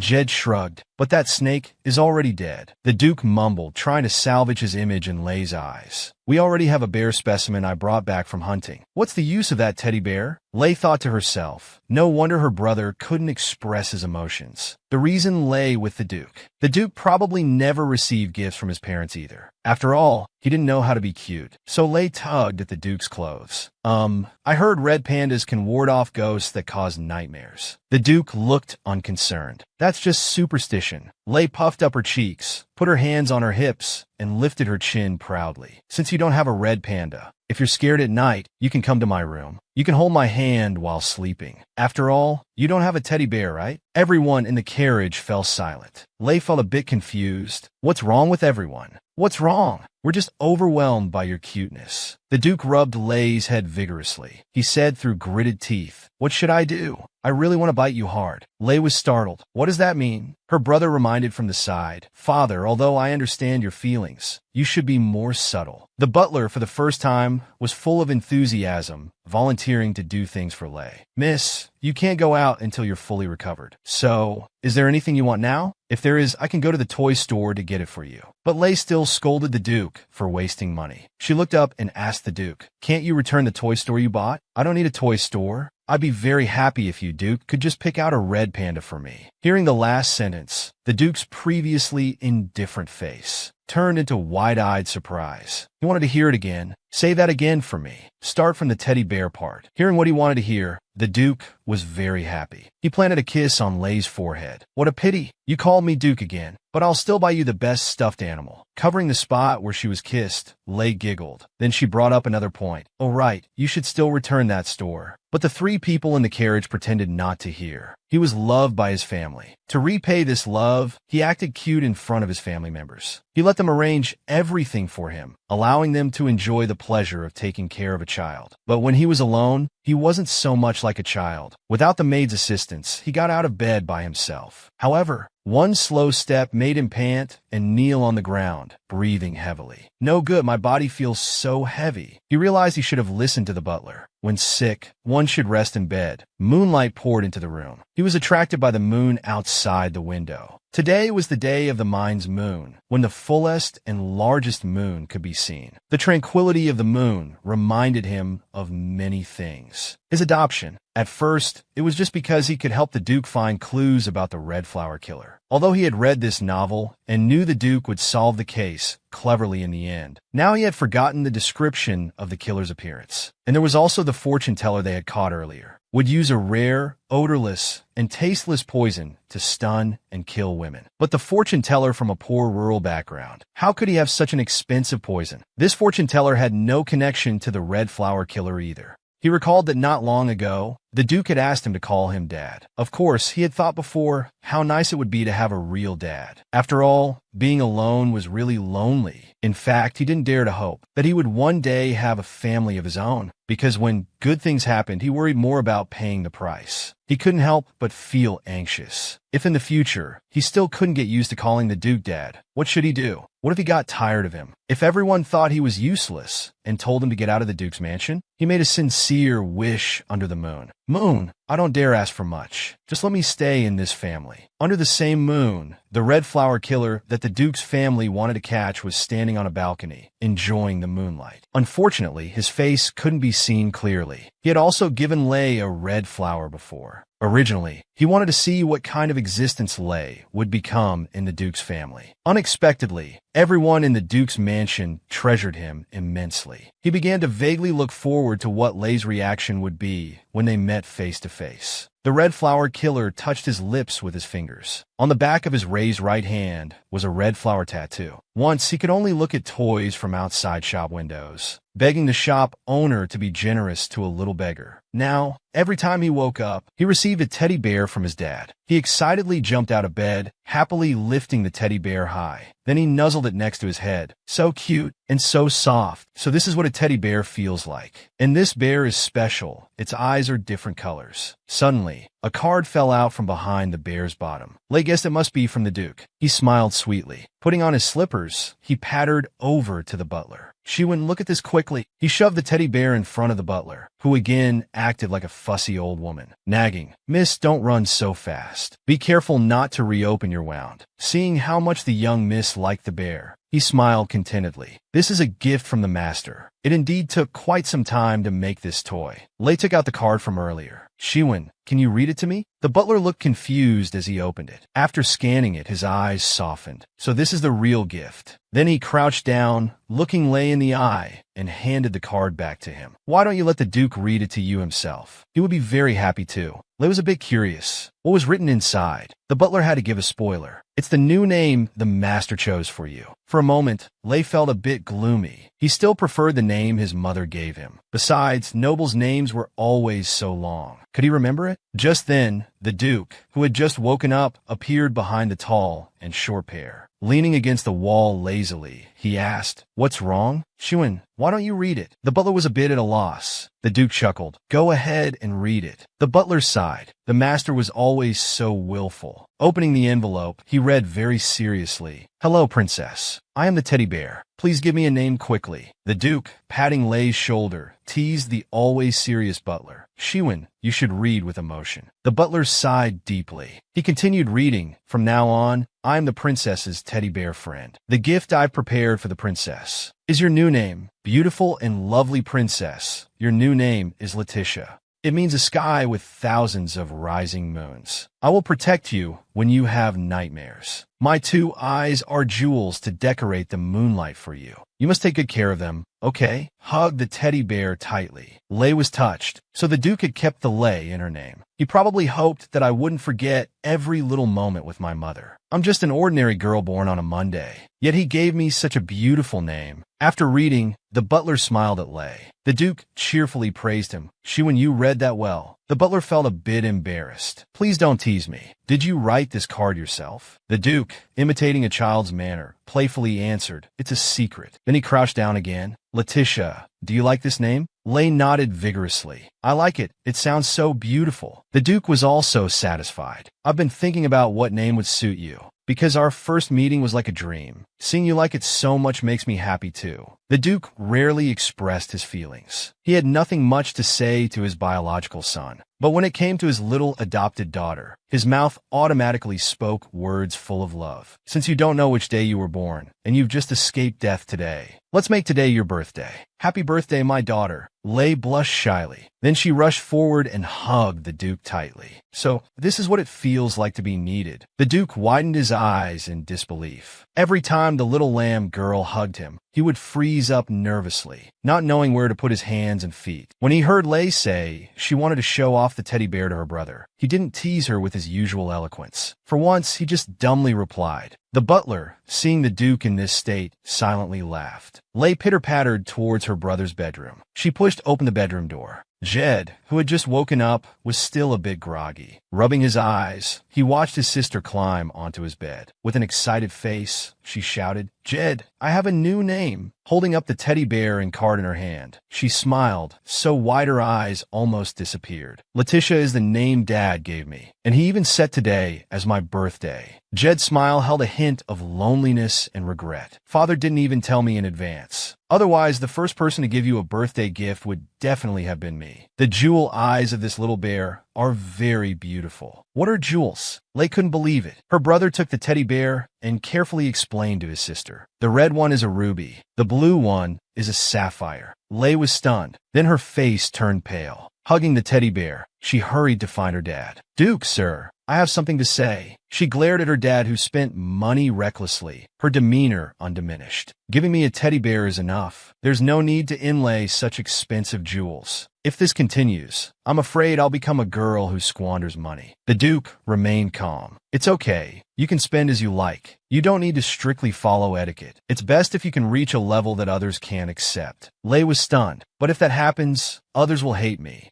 The Duke didn't see anything wrong. Actually, that's not bad. You can grow freely. Be a tyrannical and spoiled young lady in the Duke's mansion. Just always be my daughter. The Duke became more and more pleased. He couldn't help but smile. Little Lay's thought process was unique. If I don't accept the jewels, can I not be your daughter anymore? The Duke was stunned, not knowing how to answer his daughter's question. In the end, he could only say, keep it for now. I won't give you expensive toys in the future. Jed laughed after hearing this. Father is a very stubborn person, but he listens to his sister. One thing subdues another. The daughter complained about her dad's reckless spending. Why buy a teddy bear inlaid with expensive jewels? But Dad didn't care. I hope you spend freely. No need to strictly follow etiquette. It's best if you become a tyrannical and spoiled young lady. Then the Duke waved his hand. A white strawberry cake was brought in. It was Lay's first birthday cake in her life. Something she couldn't even dare to dream of when she was wandering the streets before. Then everyone in the Duke's mansion came up. They all offered their blessings together. Lay could hardly believe it. She blinked a few times to make sure it wasn't an illusion.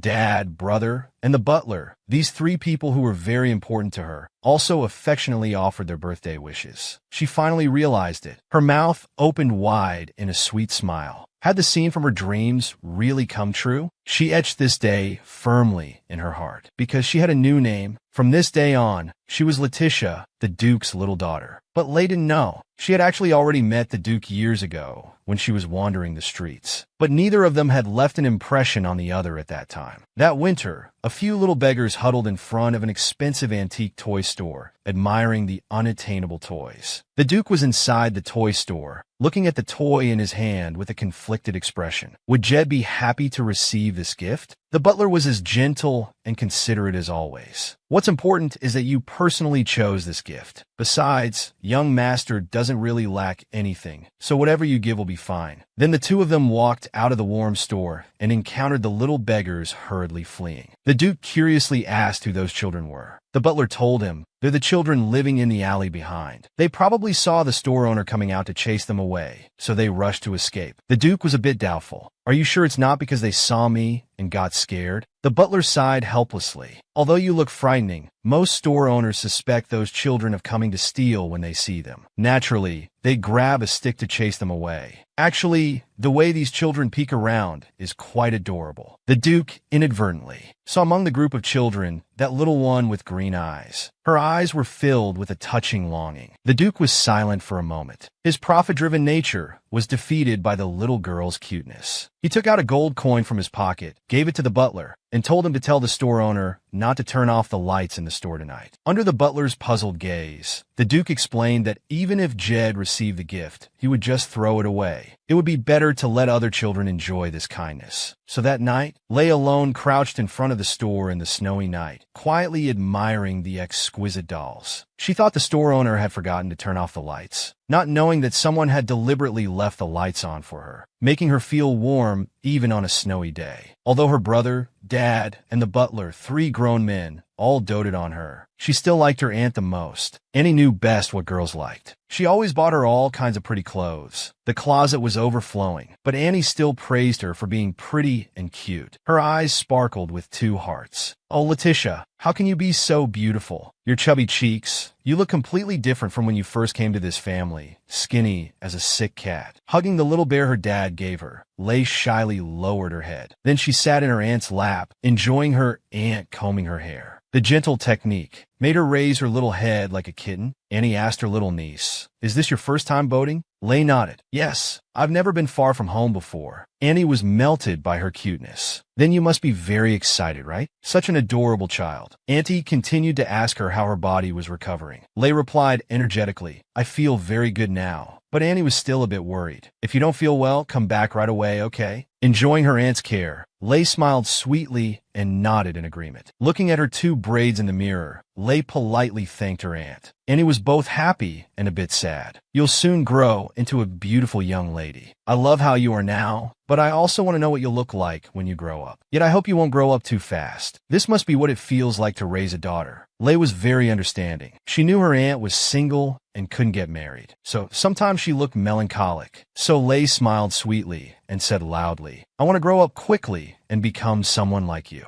And it was a bit puzzled. "Like me? What kind of person do you mean specifically?" Lay turned her head and said, "Someone as beautiful, kind, and radiant as you." Perhaps because subconsciously we believe children don't lie, compliments from kids make us even happier. Annie hugged her little niece and nuzzled her face. "Oh, you're so sweet. You're like a little angel. But my drinking habits are bad. Don't learn that from me." Just then, her brother knocked on the door. As he walked in, Annie, in a great mood, saw her little nephew and joked, "Everyone should enjoy the pleasure of drinking. Jed, you should learn to drink from me." Jed was already used to his aunt's rebellious nature. He replied nonchalantly, "I can already drink quite well. Next time you're unhappy, come find me for a drink." "Why wait until next time?" Lay invited Aunt Maria and I. "Won't you come boating with us?" Annie kissed her thoughtful little niece. "Not this time. The temple has an event this afternoon. You two have fun." Finally, Annie watched the 2 little ones leave. Lay's smile was brighter than sunshine. But at that moment, she had no idea what this much-anticipated picnic would turn into.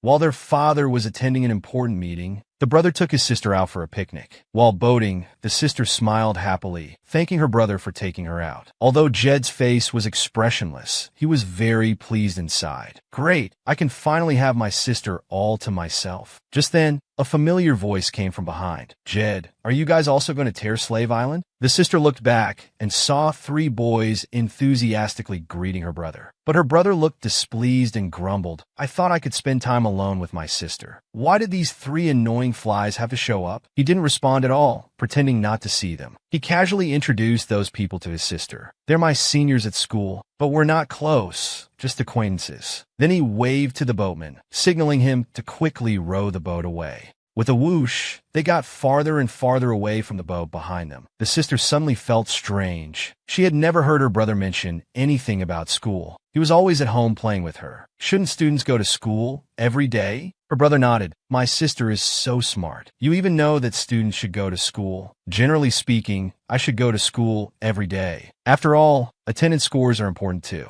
But there was a hint of boasting in her brother's tone. But actually, as long as I get full marks in every subject, it can make up for the deducted attendance scores. The teachers are usually helpless against such truant geniuses. Moreover, Jed's reason for skipping class was so plausible. He claimed he was going to train in the magic tower. Lay's mouth gaped open in disbelief. Her brother was lying. But you've been playing at home recently. Lying is wrong. Her brother smiled. I've been playing with you lately, so you're an accomplice too. Inexplicably dragged into this, the only good citizen in the Duke's household panicked. But her little mind jumped back to the topic of school. She imagined herself wearing a school uniform. Oh, I really want to go to school and make friends. But the tuition for a noble academy must be very expensive. I shouldn't be too greedy. Being able to stay at the Duke's house is already a blessing from heaven. She smiled at her brother again and made a harmless little joke. Jed, you're always teaching me to be clever. What if I turn bad? Her brother suddenly became serious. He stared at his sister's face and earnestly advised, I don't want you to be a justice warrior. I hope you can be as selfish as possible. Think more about yourself. Besides, smart bad people are as rare as kind and honest good people. Seeing the conversation getting deeper, Lay hadn't thought much about what kind of person she wanted to be. Just learning to read was giving her enough of a headache. Her brother didn't care about his own studies, but was extremely concerned about his sister's lessons. The more words you know, the smarter you'll become. I heard you can already write a few words. Being able to read was a very happy thing for the former little beggar. I can already write my own name, although I sometimes write it wrong. What else? Under her brother's expectant gaze, she gestured in the air a few times. Oh, right. I've also learned how to write the Dukes in your names. The teacher told us that close, noble relatives write letters to each other. So, I want to write you letters too. Lay smiled, her eyes curving, and her radiant smile infected Jed. The usually cold young man also chuckled. My goodness, you're so interesting. But Lay puffed up her cheeks in anger, thinking her brother was mocking her. Although I don't know many words, it's enough to write letters. Jed laughed even louder. Little beggars were loyal and righteous. They shared beg food with each other. They took care of each other when sick. But there was a strange street rule. Don't share troubles. Don't share good fortune. If someone died of illness, or was beaten badly while begging, or taken away by an orphanage, or if they were lucky enough to go to a better place, don't go looking for them. Just live as if you were strangers. Adopted by the Duke's household, he was already carefully trying not to cause trouble. But the better his life became now, the more he thought about his still wandering little companions. The conflict on his face was all seen by his brother. Lay abruptly changed the subject. Actually, I'm very lucky. Otherwise, I would suffer again in winter. Just thinking about frozen feet and patched up blankets scares me. So I'm really grateful to the Duke and you. Her brother looked a bit confused. Didn't you say before that the street you lived on was warm? Lay started sweating nervously. Those were lies she had made up earlier to make herself seem less miserable. She couldn't look her brother in the eye. Pretending to admire the scenery, she said, but I have a strong body. As long as it's not the dead of winter, I feel quite warm at other times. To make sure his sister wasn't lying, her brother stared intently at her face. Then he said to her, taking care of you is my duty. You don't need to thank me.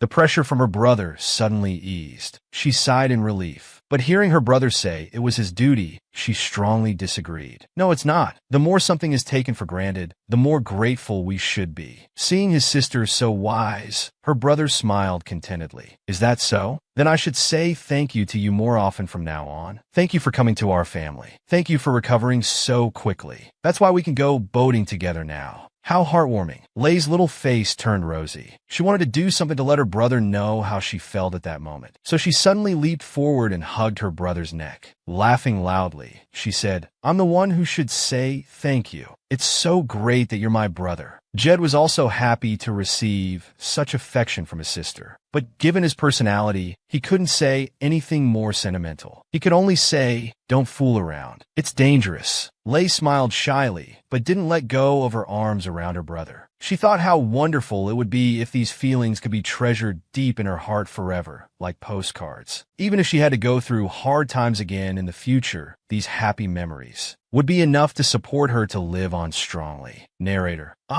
the daughter is so understanding. After watching this episode, you all better cry in the comment section. They encountered 3 senior students. He wasn't enthusiastic at all. His attitude was unusually cold. He even had someone steer the boat very fast, afraid they would see his sister. But the 3 seniors still appeared in front of him. He was very unhappy and greeted them coldly. He used his tall body to block the 3 seniors' line of sight. But his sister wasn't interested in them either, because in the alley where she used to live, she had seen too many nobles with bad reputations. So now when she saw young noblemen, she would be scared. Lei took a peek. Since her brother had introduced himself, she wondered if it would be more polite for her to go out and say hello. But as soon as she moved a small step, her brother blocked her completely. He dismissed the 3 seniors, saying, "It's been nice seeing you all today. Let's enjoy ourselves separately and not disturb each other." But the red-haired senior was unusually persistent. In short, he just couldn't take a hint. Jed sighed and had to push his sister out to introduce her. Standing among the sunflowers, Lei looked as cute as a Barbie doll. She instantly captured the hearts of the 3 seniors. Then they turned around and whispered among themselves, "Wow, she's so cute. I can't believe the Duke's family has such a cute child." Lei blushed and looked down at her teddy bear. Praising her like this would make her float. The senior with green eyes turned around first. Smiling, he greeted, "Hello, my name is Lien." His face seemed so familiar to Lei. Strange, she felt like she had seen him somewhere before. Then the red-haired senior bowed and said, "I'm Bo. Jed is my junior." Lei, being very polite, bowed back. Bo then turned his head and covered his mouth with his hand, trying not to make a sound. Even from the back of his head, you could tell he was very happy. Jed clenched his fists unhappily. Lei, on the other hand, looked completely confused. What was he so happy about? Lastly, it was Senior Bosi. He grabbed Lei's hand, intending to kiss it. He said flirtatiously, "The moment I saw you, I thought I was looking at a flower fairy." Senior Bosi closed his eyes, lost in the moment. His hand was about to kiss hers, but Jed, expressionless, lifted his sister up, causing Bosi to kiss his own hand instead. Jed's expression turned murderous, dark, and terrifying, but he still politely said, "I'm sorry. My sister is shy around strangers." His sister, who had been confused from start to finish, swayed in the air. Bosi was scared and broke out in a cold sweat. Bo quickly tried to smooth things over. He didn't mean to offend. He just thought your sister was too cute. But Jed wasn't ready to let it go. Instead, he said with a cold smile, "However, if someone uses cuteness as an excuse to touch her, I won't let it slide." The seniors thought he was joking. Only Lei, who knew her brother best, realized her brother seemed to be serious. With his sister, Jed was obviously much happier. Watching Lei eat, he felt he could never get tired of it. But he waved his hand in disgust, as if shooing away flies. "You 3 seniors, finish your tea and leave quickly." Bo deliberately whined, trying to gain sympathy. "We finally meet by chance, and you're so cold."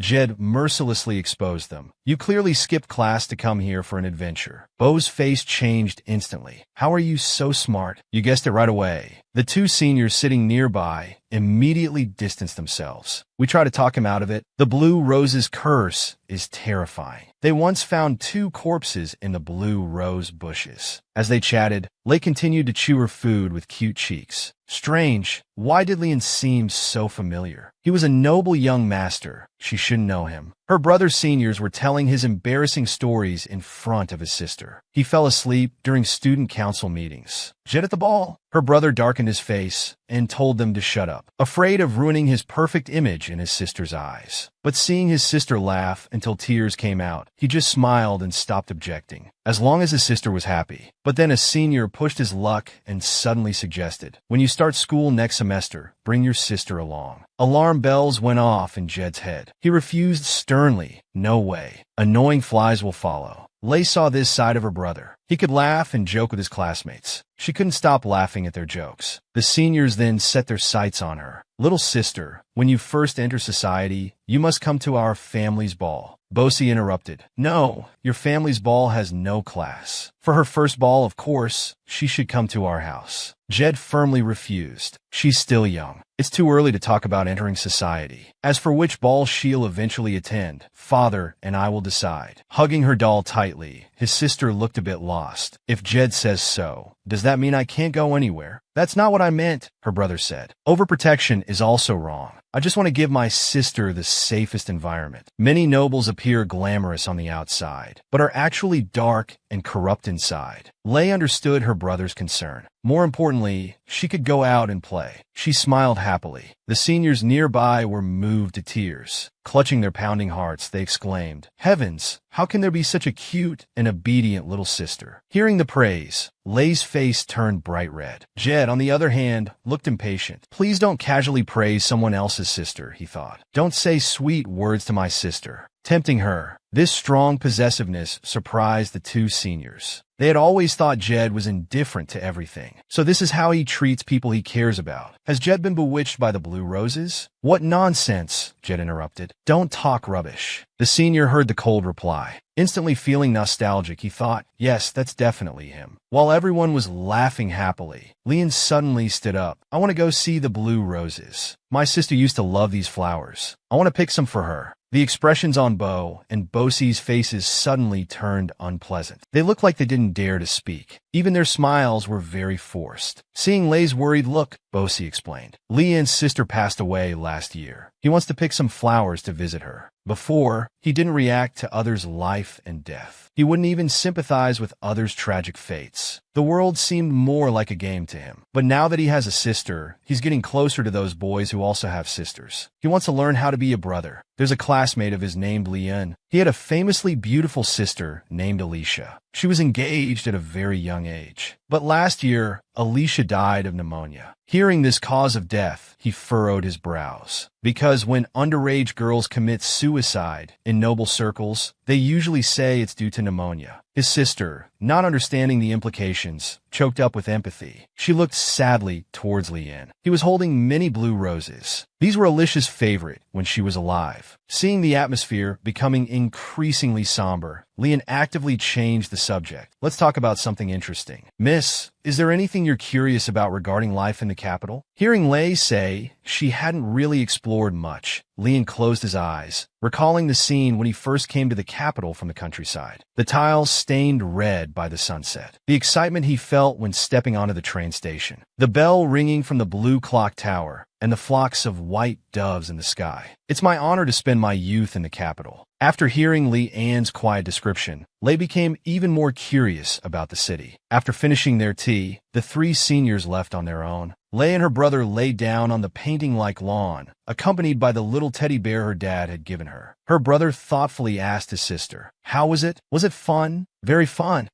I'm so happy. I want to come again next time." Seeing the big smile on his sister's face, he felt relieved. He was happy too. It seemed bringing his sister out was the right decision. Seeing his sister yawn sleepily, her brother asked, "Do you want to sleep for a while?" Lei nodded, but at the same time was worried. "You have to wake me up later. Don't leave me alone and go away." Because now she was still very afraid that a small mistake would break all the good things. Her brother noticed her anxiety. He used a straw hat to shield his sister from the glaring sun, and replied, "Of course, I'll wake you up." After a while, Lei was awakened by laughter and chatter. She rubbed her eyes and sat up, only to find many girls had appeared not far away. It turned out the Duke had arrived. Lei excitedly stood up. She ran to the Duke's side. The man lifted her high. "Letitia, did you have fun?" She smiled sweetly. "Of course. Why did you come?" The Duke looked at his adopted daughter tenderly. "Of course I came to see you. Weren't you unhappy this morning?" Lei didn't believe this explanation. She looked at the Duke suspiciously. "That's just your excuse, right? You actually came to go boating with those big sisters." Lei's jealous words amused the man. "Too cute. I must pinch those cheeks. I never make excuses. The only person who could make me rush over here is you." How terrifying a daughter-doting father can be when jealous. The three grown men trembled in fear, their faces turning pale, unconsciously kneeling before the Duke. The Duke held his daughter with one arm and turned to ask his son, "Jed, Who are these flies? How dare they sit and chat with my daughter without female attendants present? His smile didn't make anyone feel warm. Instead, it felt extremely cold. The Duke glanced lightly at the picnic store. They even drank in front of him. Duke, that's a double standard. Have you forgotten that you also drink in front of your daughter? The three men stood up and solemnly swore, "We swear we have never done anything to make the young lady feel uncomfortable." The Duke didn't respond. Looking down on them, he commanded, "Introduce yourselves." The three were so scared they couldn't speak clearly. They stuttered for a long time. They even had to turn around and rehearse once. Jed sighed helplessly, face-palming at these useless seniors. He had to explain to his father, "We just happened to meet here today." The Duke showed a kind smile. "So, are they pests or not?" Jed displayed an identical smile. "At least not to the extent of needing extermination." Lay was exasperated. How could they say such terrifying things with such gentle tones? The three people nearby heard this and shook like sieves in fear. This time the Duke was genuinely kind. "I was just joking. It's because my daughter is so adorable that I act like this." "Don't worry." The three sighed in relief, but still couldn't fully relax, because the Duke was staring at them intently, as if ready to eliminate them at the slightest disrespect. Jed suddenly asked his father, "How come you're here so early? The state council meeting should last quite long. Could it be that you're jealous of our siblings' intimate time together?" The Duke sat next to his daughter, pushing his son aside. He casually complained that His Majesty seemed to have become lazy recently, so he ended the meeting early. His son mumbled quietly, "Is that really His Majesty's intention?" The Duke, of course, pretended not to hear and continued to force a kind smile. "Nice to meet you all. What were you talking about earlier?" Lay naturally sat on the Duke's lap, looking at these people. They were both scared and happy to converse with the Duke. Only one person named Percy looked dejected. He stood up to leave. "I want to get some fresh air and sober up." The other two looked admiringly at the Duke. "Can you tell us about your time in the student council?" The Duke looked down tenderly at his daughter. "Letitia, do you want to know too?" The little lamb nodded. "I'm curious about everything about you."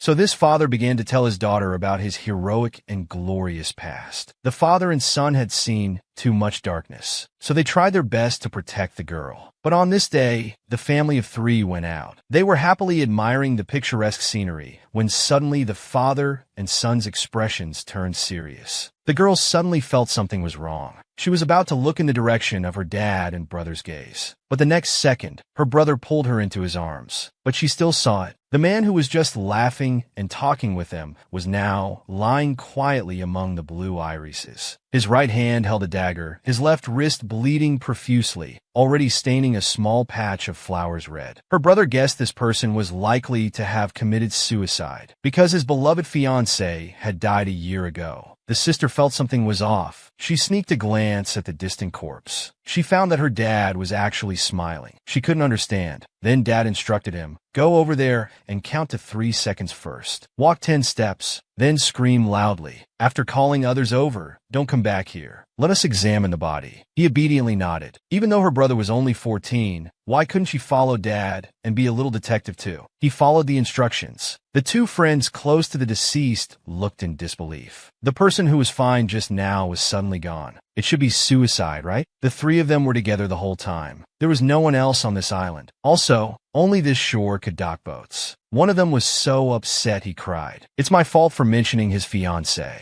Did my words trigger him?" But Lay felt there were many suspicious points. A person who wanted to commit suicide wouldn't be so happy right before doing it. He was even joking with us. Dad saw him not speaking and quickly walked over to ask, "Are you scared?" Lay shook her head seriously. It wasn't that. She just wanted to help Dad find the killer. But the novel content she knew had already ended. Now she knew nothing. She lowered her head in disappointment. One of the deceased friends looked up at the Duke's family of three. "No offense, but the ones who discovered the body were your family members." The Duke smiled coldly. "Although there are many unfavorable rumors about our family outside, you don't need to suspect that we conspired to kill him and then called you over. From the amount of blood loss and the speed of blood coagulation, we can deduce that the victim's time of death was at least 30 minutes ago." The Duke looked at one of the deceased friends again. When you were signaling the servants, your friend was already dead. However, from the scene, this does appear to be suicide, so everyone can say they're innocent. I'm neither a doctor nor a police officer. When they arrive, they'll make their own judgments. Looking at the corpse and the two grieving people, Lay was certain in her heart. She felt like something was missing. Something fell off. She felt this wasn't suicide. She gripped her dad's hand tightly, but the Duke misunderstood. Are you upset? He crouched down. He took off his black gloves, using his warm, large palm to touch his daughter's forehead. Dad and brother thought she was timid, scared by seeing the corpse. Little did they know, at 7 years old, she was actually thinking about who the real killer was. Dad and brother didn't intend to hide it from her. Although they said publicly the deceased committed suicide, they were privately discussing that this should be murder. There were many suspicious points. The killer should be hiding on the island. But on this island, only this place could dock boats. This season was very quiet. If anyone else had come by boat, we would have noticed for sure. Brother joked intentionally to lighten the mood. Maybe the culprit is a mermaid. But Lay still had a serious face, concentrating on figuring out who the culprit really was. Could the culprit be among us? He turned his head. Suddenly he remembered. Actually, the culprit had already slipped up earlier. The deceased's blonde friend was giving his statement to the police officer. He was skilled in swordsmanship, so he could precisely cut his own blood vessels. But Lay's gaze fell on the other friend who hadn't spoken. He tugged on the Duke's clothes, deliberately saying, Leon is really pitiful. Can we take Leon with us? I want to comfort her on the way.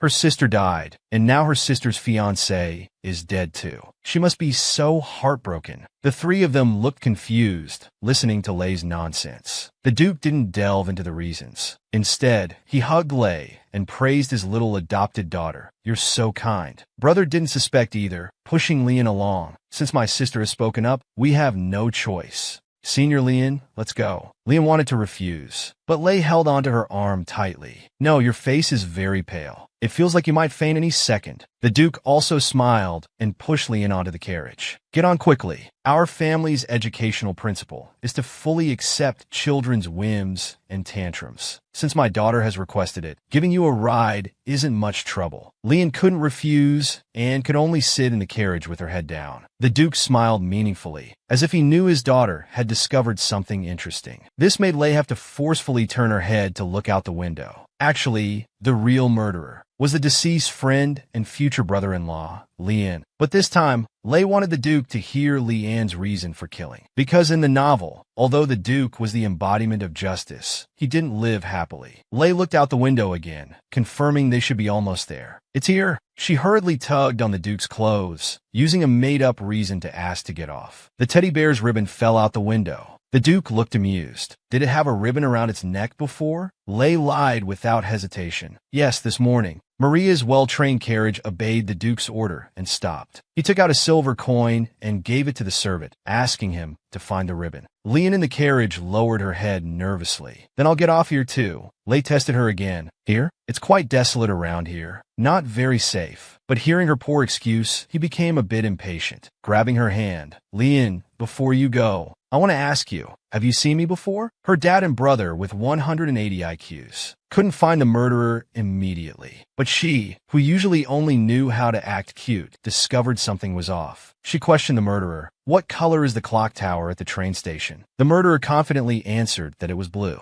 Lay shook her head vigorously. You said it was gold before. The murderer awkwardly scratched their head. Maybe. I had been drinking earlier. It was just a slip of the tongue. Lay became even more certain they were the murderer. She told them, that's not right, because blue is also the correct answer. The train station clock tower uses special paint. It's gold during the day. At night, it turns blue.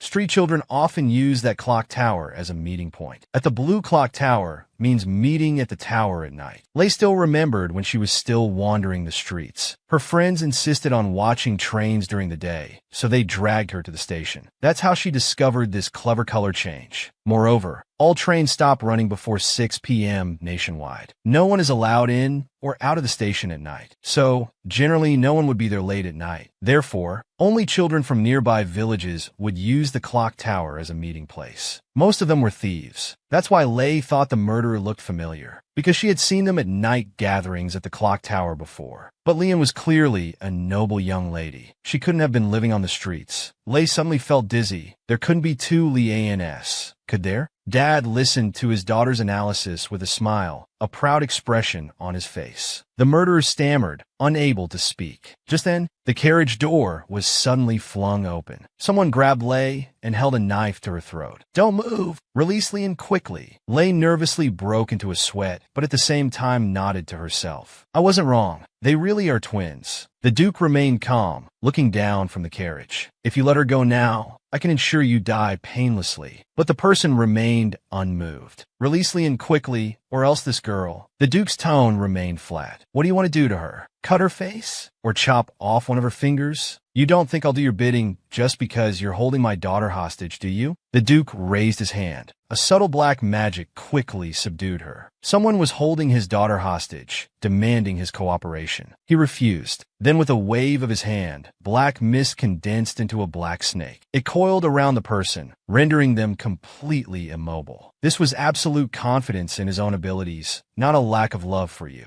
Then he walked up to the person with a grim expression. Raising his hand, he said, "I will make you experience the most painful death." Her brother in the carriage also pulled out a sharp knife from his pocket. Grabbing the hostage-taker's family member, he said, "Father, I'll kill him right now." Just as the twins were about to lose their lives, the one who was almost hurt shouted, "Wait, I want to hear their story." Dad and brother were both stunned. Lei also felt a bit nervous. Such an impolite request, they probably wouldn't agree. Unexpectedly, Dad said, "All right, Lei, we'll do as you say. But this guy dared to hold a knife to you. Let's cut off his hands first." Lei's pigtails stood on end in fright. How is that any different from killing him outright? If his hands are cut off, he'll die from blood loss. As the Duke's large hand was about to grab the hostage-taker lying on the ground, Lei anxiously shouted, "I'm fine. He didn't hurt me at all." At his daughter's repeated insistence, he had to let go. "I'm not interested in murderers' stories, but since it's my daughter's wish, go ahead and speak." The twins, bound by black snakes, knelt before the three of them. Lei carefully noticed that one of them was completely soaked. Her brother spoke up, asking, "When did you two start switching identities? Who actually killed Bosi?" The two gathered their thoughts, unsure where to begin. Dad had to ask Lei, "How did you know who the murderer was?" She nervously shrugged her shoulders, sweating as she changed the subject. "That's not important. Don't you want to know the whole story?" Meanwhile, she thought,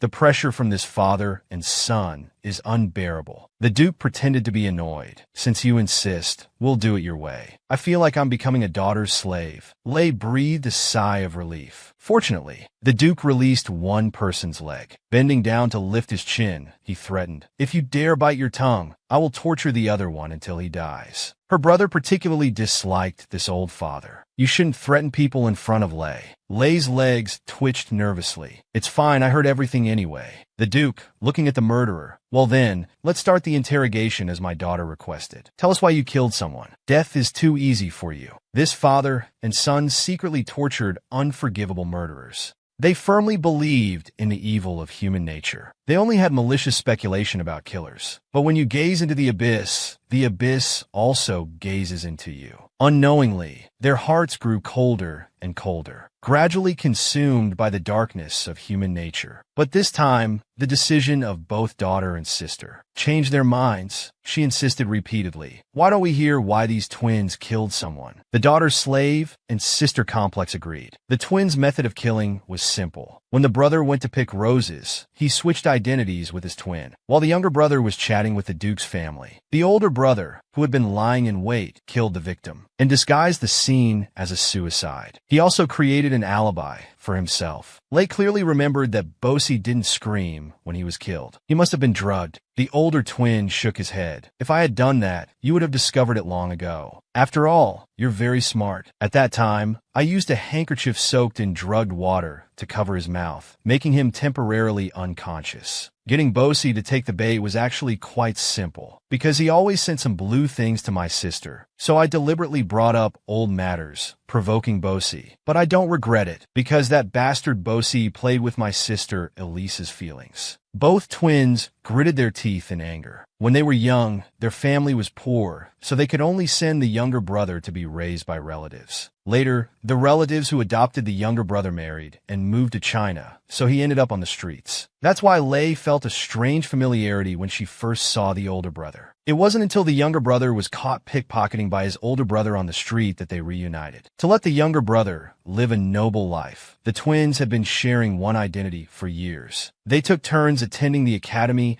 and practiced how to maintain a consistent story. Now Lay's brother realized why he sometimes felt like his classmate had become a different person. Jed asked him, "Then why did you kill Bosi, your future brother-in-law?" The older brother's voice was filled with infinite sadness. "Because he caused the death of my sister." As Elise grew up day by day, she became increasingly beautiful. So, wealthy and powerful young men lined up to propose to her. Many people said that if Elise canceled her engagement to Bosi, they would pay the penalty for her. When Bosi heard about this, he was worried Elise might break off the engagement, so he wanted to quickly consummate the relationship, right? The Duke guessed the correct answer using just his toes. But Lay said, "But this surely isn't the whole story." The older brother was shocked. This 7-year-old girl was amazing, as if there was a detective living inside her body. They were about to get married, yet this man was worried his partner might break off the engagement. So he used the excuse of being drunk to consummate the relationship. What's worse, besides this man, there were several other scoundrels in that villa at the time. Those bastards kept giving the man alcohol, and after he was completely drunk, to Elise. That's why the twins took such drastic action. To avenge their sister who committed suicide. After hearing the whole story behind the murder, the Duke was still puzzled. "But one of you didn't grow up with her. How could you have such deep feelings?" The older twin kneeling on the ground raised his head. "That may be true, but we 3 siblings once lived together in the villa for a week. That was one of our few happy times. It's those beautiful memories that have supported us until now. I'm the one who committed the crime. Even if you want to do black magic experiments on me, I have no complaints, but I only ask that you spare my younger brother." The Duke sighed. "Who on earth is spreading rumors that I'm doing black magic experiments?" Before facing death, the older twin had one last question. "Miss, how did you know that my brother and I were meeting here?" Her brother and father also stared at her intently, as if expecting her to offer a different perspective. She had no choice but to explain. "When Percy left, weren't we all together? If Percy was murdered, it means there were others on that island besides us. But the police didn't find any traces of other people's activities on the island. This indicates that the culprit had already left before the police arrived. There's a bridge near where we boarded the boat, very close to us. One could easily swim against the current to reach it.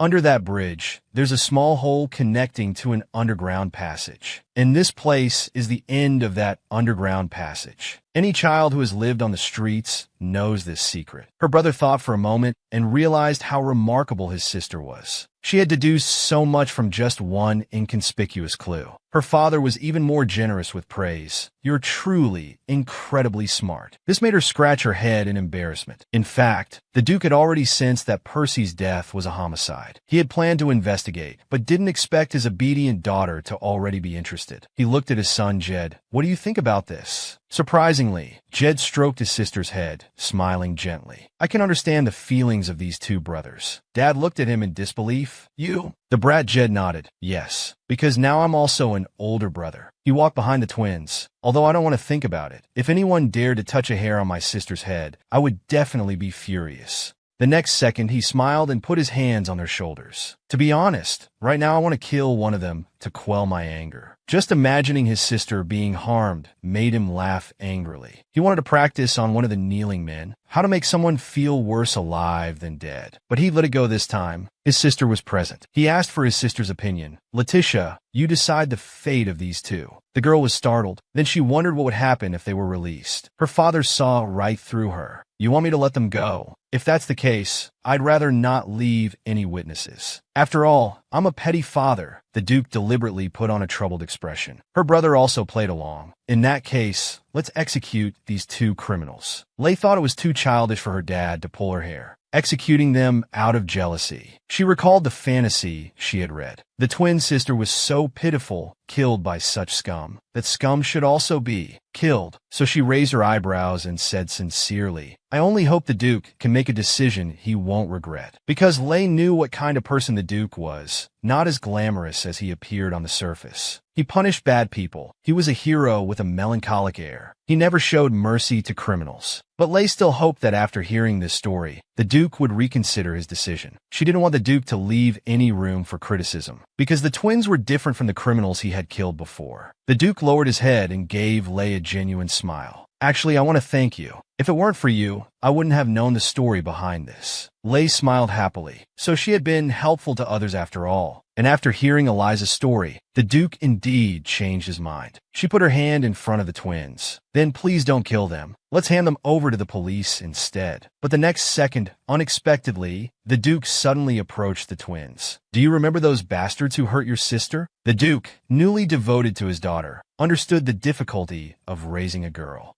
He planned to punish those scoundrels who had abused the twins' sister on their behalf. It was also a way to clean up the scum in a noble circle for his daughter's sake, to safeguard his daughter's future. But the twins were still hesitant. Could the Duke really be trusted? The man continued to persuade. Just tell me their names, and I'll let you go. Of course, this is also for my daughter's sake. Lei stood by, feeling perplexed. The Duke's tone didn't sound like he was going to kill someone, more like introducing a blind date. Lei's sister-complex brother suddenly sat down next to the older twin, smiling. He put his arm around the other's shoulder. I've taken a liking to you. To avenge your sister, you meticulously planned a murder scheme. I should learn from you. But if you dare to talk to my sister, you might die by my hand. Then Jed leaned in to whisper, so his sister couldn't hear. Your revenge plan was too lenient on those perpetrators. If it were me, I would definitely torture those people to death. But Lei still heard it. I'm just young. Doesn't mean I can't hear. She was so shocked her mouth hung open. I knew it would be like this. I thought too highly of this father and son. The Duke looked down at his little daughter. Don't worry. Compared to solving a big case, dealing with a bunch of thugs is effortless. Those who do wrong must be punished. When it comes to dealing with scum, I'm an expert.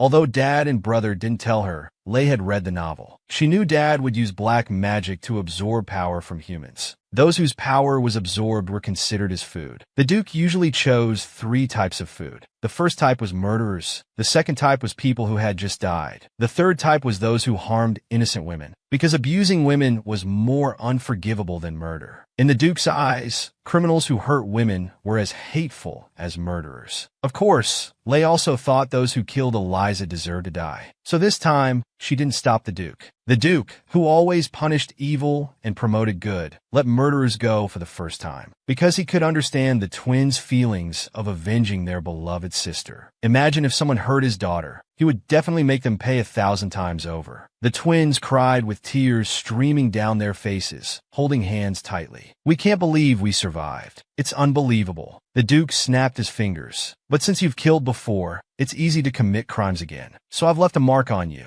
If you dare to commit crimes again, I'll come to catch you immediately. The twins searched their bodies for the mark. Jed looked at them as if they were idiots. Don't bother looking. Those marks are invisible to the naked eye. With the matter settled, the Duke called for his daughter. Holding the tiny child in his arms, he sat in the carriage, satisfied. Before leaving, he thanked the twins for their hospitality. Seeing the twins' confused looks, the Duke explained, when we found Percy, he had just died, right? So he became my food. Lei thought back. No wonder you told me to wait a while before calling for help. Jed leaned out, grabbing the door to close it. His expression was indifferent. Thinking that Senior Percy was that kind of scum, I'm no longer sad about his death, but he was still someone I knew. It feels a bit weird that my father ate him. The twins were completely confused. What does this mean? Are this father and son crazy? Inside the moving carriage, the Duke was in a good mood, heart with tears, indeed very pleasant. He looked at his daughter, attributing his good mood to her. Indeed, every time I go out with you, I discover many interesting things. Then he lowered his head and stared at his daughter with a probing gaze. I know what kind of person you are now. Lei's braids jumped in fright. Does the Duke know I'm a transmigrator? But the Duke excitedly shouted, You're a genius. An ordinary little genius at solving cases. Lei couldn't bear being praised like this by a truly intelligent person. It was like showing off in front of an expert. Besides, she had the advantage of being a transmigrator. She quickly waved her hands and explained, No. Actually, I was just guessing. I didn't expect to guess so accurately. The father and son seriously concluded, My daughter is a genius. Frightened, the girl quickly explained, No,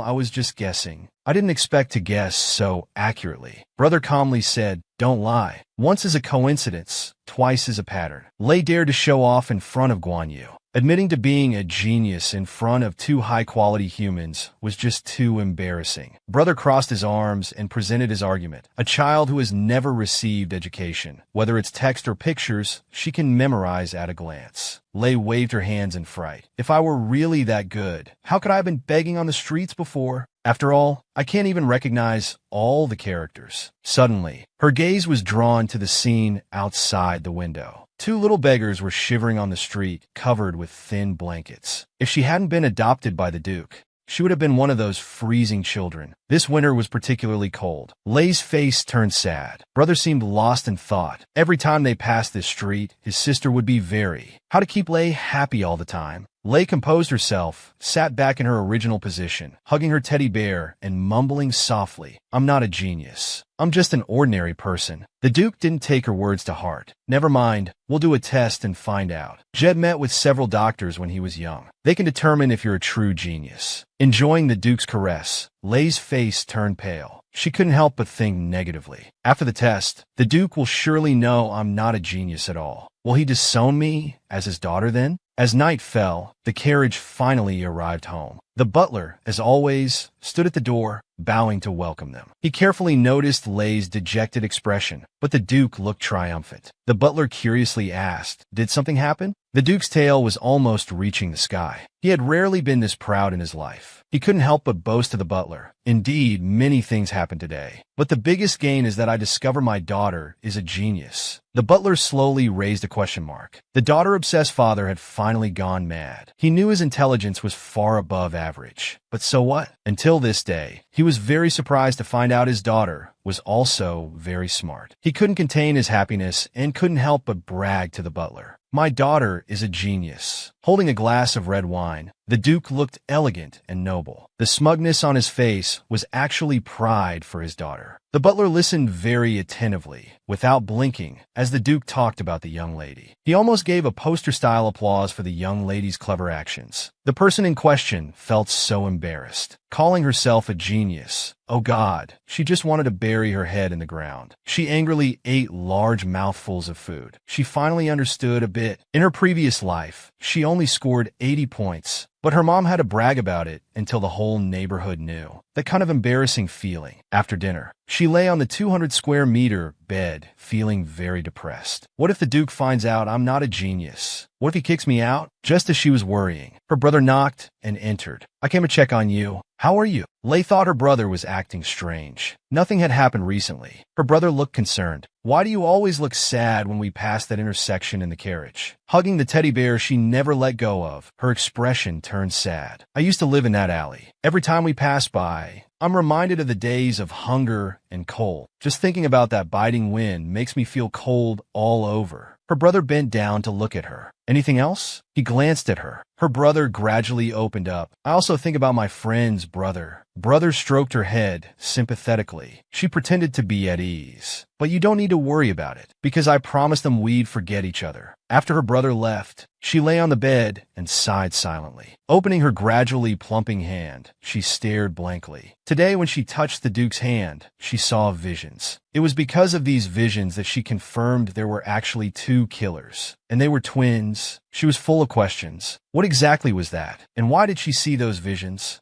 When would they appear again? How could she use this ability? Hugging the panda bear her dad gave her, she fell asleep anxiously. She didn't want her dad to praise her as a genius. It was too embarrassing. Wasn't it like showing off in front of Guan Yu? She thought her dad had forgotten about it. But one day, while she was drawing in front of her dad, he suddenly said, "Letitia, do you want to go out and play?" She suddenly looked up, her face full of excitement and joy, just like a puppy hearing it could go out to play. She almost wagged her non-existent tail. "Where are we going to play, Dad?" The Duke, flipping through the newspaper, observed his daughter's happy face with interest. "Maria has been nagging me, saying you really liked that cafe we went to last time. I happen to have some business in that area." The word cafe completely struck Lay's heart. She felt like many little cakes were waving at her. So, like a puppy voluntarily grabbing its leash, she zoomed out of the room. "I'll go change my clothes right away." This caused the butler to anxiously shout behind her, "Young lady, please slow down. Leave such small matters to the servants." Lay stopped abruptly, feeling a bit embarrassed. "All right, I was too hasty." The daughter's pure excitement also infected the Duke. He sat on the sofa, resting his chin on his hand. She was very happy that everything was ready. Lay was dressed beautifully in an exquisite cloak coat. She carefully asked the Duke, "Can you hold my hand while we walk?" The old father was instantly touched. He picked up Lei and hugged her tightly, almost wanted to kiss her cheeks. "You really know how to be cute, child." But Lei actually just wanted to test if she could see visions again when holding hands this time. Holding her father's bony hand, she saw nothing. The little one sighed silently as she sat in the carriage. This superpower was truly unpredictable. The carriage traveled for some time. Finally, it stopped in front of a research institute. Lei looked at her old father with disdain, sensing something was amiss. "Duke, hadn't you already forgotten about me being a genius?" Indeed, all fathers are liars. In her previous life, she was tricked into eating pork cutlet, but ended up at the dentist. She shook her head vigorously in refusal. "I don't want to go in," she cried loudly. The Duke is a liar, but she was still dragged in by her father. The doctor at the entrance welcomed the father and daughter with a smile. The Duke temporarily handed his daughter to the doctor. "I have to attend to some business, so I'll leave first, but the bodyguards will be waiting outside. If you dare to bully my daughter, you're finished." The doctor immediately assured he wouldn't be disrespectful to Lei, but Lei was very anxious. She grabbed the Duke's clothes. "Don't go, Your Grace." The old father patted her head. "I have things to do. Be good." Dad tricked her into going to a cafe for cake, but instead came to the research institute to do tests. She was so angry, she puffed up like a pufferfish, lowering her head and refusing to speak. The doctor standing nearby burst out laughing. This made Letitia even angrier. "I'm angry right now. How can you laugh?" The doctor quickly apologized. "I'm sorry. It's because you're too cute. Just now you looked like a lost puppy." Lei glared at the doctor fiercely. "I'm not a puppy." Being interrupted while angry, she suddenly felt embarrassed to continue being angry.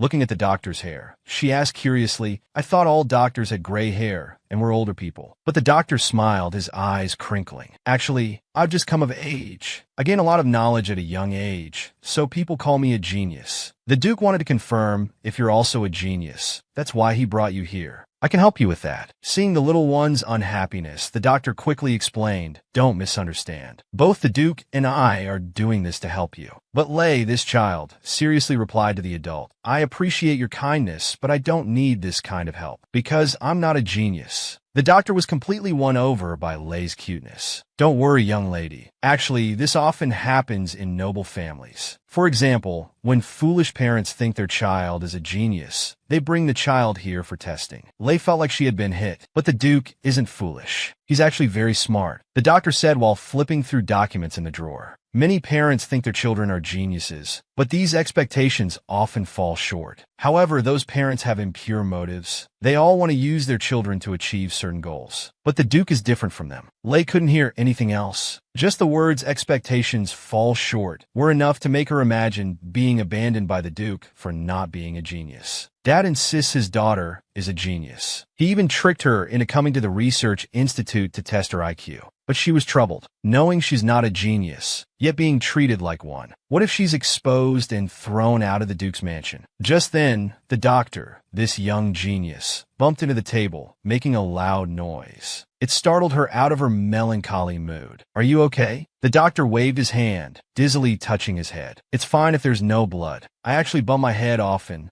Lei never thought that as a child, she'd have a day where she'd worry about an adult. This guy, though handsome, is quite clumsy. The doctor then took out a picture that intrigued Lei. He asked Lei, "How many times do you need to draw blood to get out of this maze?" Then there were questions about numbers, cause and effect, and context in articles. Lei could answer some questions, while others left her puzzled. But she hadn't properly studied reading and writing in either of her two lives. In her previous life, she died too early before even starting school. Now Lei was staring at the chessboard, pondering. Finally, she carefully told the doctor, "The princess can't get out of the chessboard because the first knight destroyed the path. Is that right? The other end of the continent is also..." The doctor didn't speak this time. He stood up and instructed Lei, "I'm going to tally up the test results now. Please wait a moment." Lei looked indifferent. The test results surely wouldn't show she's a genius anyway. Geniuses are those with photographic memories who can invent things. Geniuses can remember more than 10-digit numbers and do mental calculations. In short, only people like Einstein can be considered geniuses. But thinking about what the doctor said earlier, those parents who discover their children aren't geniuses end up greatly disappointed. Lei deflated like a balloon and slumped onto the table. She guessed, "The Duke is so obsessed with testing my intelligence. Probably because he wants me to help him with things. If I can't help him, will he be disappointed? He won't kick me out of the Duke's mansion, will he? Even if he doesn't kick me out, I might become the family's scapegoat. The more Lei thought about it, the sadder she became. She clasped her little hands and started sobbing. She desperately hoped that the test results would come out later. She wanted to stay at the Duke's mansion a bit longer. She waited for 3 hours at the research institute. Her dad, who promised to pick her up soon, finally appeared at the door, drenched in sweat. The pent-up emotions suddenly burst out. Dad anxiously asked what happened, if the doctor had said something. She shook her head. It wasn't that. I'm fine, but she was still a child after all. Unable to control her inner gloom, her tears flowed like Lanshound noodles. I'm sorry, I'm not a genius. Dad was stunned. You're crying because of this? Weren't you bullied? He quickly wiped his daughter's tears. Lei honestly told her dad, I couldn't answer half of the doctor's questions today. My memory is also very average. I can't help you at all. I'm so useless. The Duke was surprised. When did he ever make his daughter think this way? He pulled his daughter into his arms. He gently comforted her. They say daughters make fathers' hearts flutter, and this saying was really true. I don't expect you to help me. I'm just worried about you.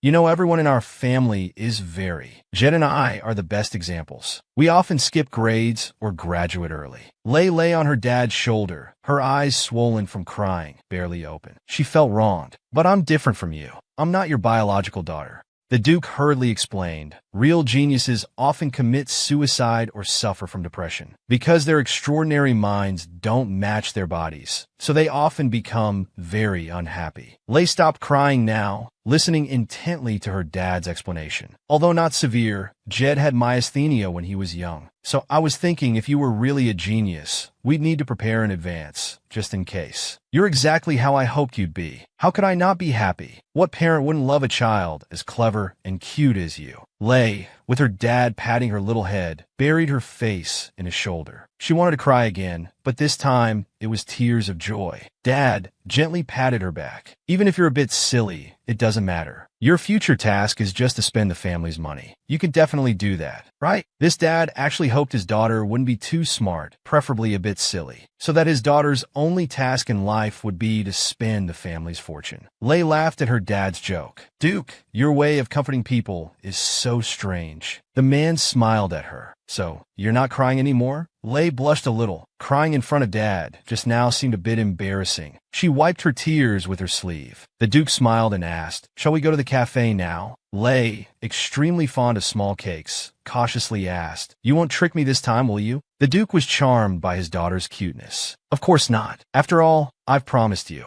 Whatever you want to eat, just say it. I'll buy it all for you. Lei had already decided what she wanted to eat. She wanted to have chocolate cake. However, the Duke also told his daughter Letitia, the test results aren't important. When the doctor comes out, we'll chat for a bit and then leave. By the way, he really didn't bully you, did he? The doctor, who had just entered, heard the last sentence and became very nervous. He greeted the Duke while holding a large pile of documents. The results are out, but it's a long story. The Duke looked at him a bit reproachfully. Then make it short. I still need to take my daughter for snacks. The sharp gaze made the doctor very flustered. Although the young lady isn't a rare genius, her performance in certain areas is indeed extraordinary. Her talent can at least be considered gifted. Already prepared mentally, the Duke, who thought his daughter was ordinary, suddenly stood up, slamming the table loudly. What does this mean? Explain quickly. The doctor was so scared his soul almost left his body. It's like this. The young lady has a talent for languages. Her expression ability is also excellent. Considering she can't read and hasn't received much education, her reasoning ability, observation, and reaction are still quite good. Not bad, her memory is also better than average. What's surprising is, although the young lady has never learned arithmetic, she's very sensitive to numbers. In other words, the young lady's talent is very rare. The doctor, still fearless, added, young lady, it seems you need to study hard to not waste your talent. Lei was so shocked her jaw dropped. The Duke smiled happily. As expected, I knew my daughter was a genius. Lei quickly corrected her dad. The doctor clearly said gifted, but the Duke still looked proud. Actually, there's no difference. You were already smart. Add to that your cute appearance. How could you not be a genius? Someone actually wanted to be alone with his universally super, invincibly cute daughter. Duke clearly wrote the 4 words, I'm not happy, on his face. Is there anything you can't say here? The Research Institute's doctor, under pressure, showed a friendly smile. Only when the guardian isn't around can the young lady speak freely. So please stay here. The old father reluctantly pouted. His daughter comforted him. I'll go in first. I'll be out soon. He thought anyone who saw Karen's eyes wouldn't dare to hurt her. Lei carefully followed the doctor into the inner room. Countless models and books, along with strange experimental instruments. Lei was a bit excited. What are all these? The doctor, looking dazed and a bit flustered from the Duke's threat, said, "This is my private research room. I've done research in various fields. I can also provide you with gifted education courses." Seeing the young lady's curious face, he couldn't help mentioning, but Duke loves his daughter too much. He probably won't agree to send his daughter to a place so far from home. Lei, not paying attention to what the doctor said, looked around. She felt something was strange. The doctor nodded approvingly. "So you've already noticed. This room is the final test. Now let's relax. Let's solve the last question." Lei nodded seriously. Her chubby face was full of anticipation and eagerness. She heard the doctor say, "You just need to find the hidden question in this room." She observed carefully. Brown bookshelves and desk, chairs for guests, tables of the same size. The structure of this room was identical to the previous one. If you remove the documents and other miscellaneous items, it would be exactly the same.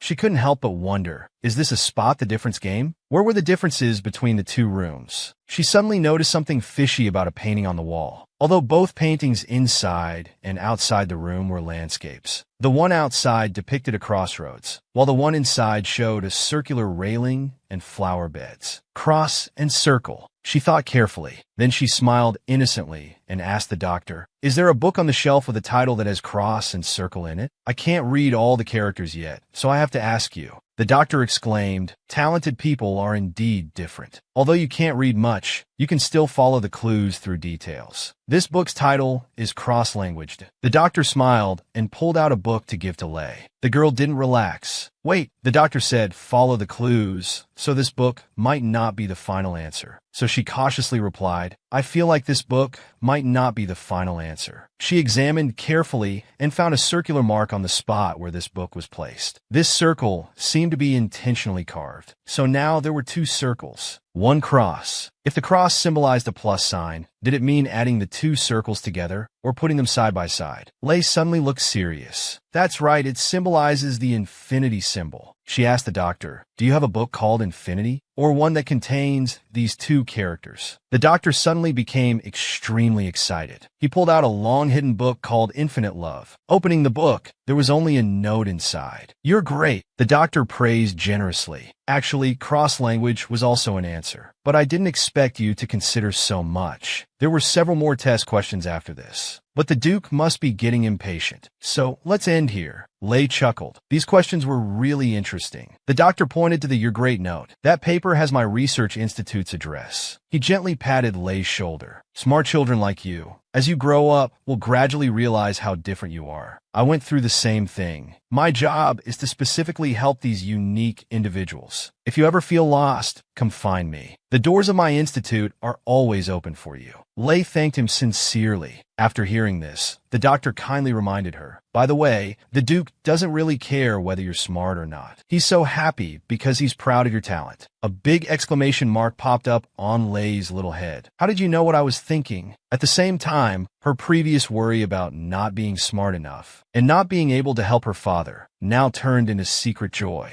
No wonder the Duke was so happy. "It turns out he felt proud to have a daughter like me." Suddenly, there was a loud bang from outside the room, startling both of them. The Duke impatiently hinted, "You've been talking for so long, it's making me a bit suspicious."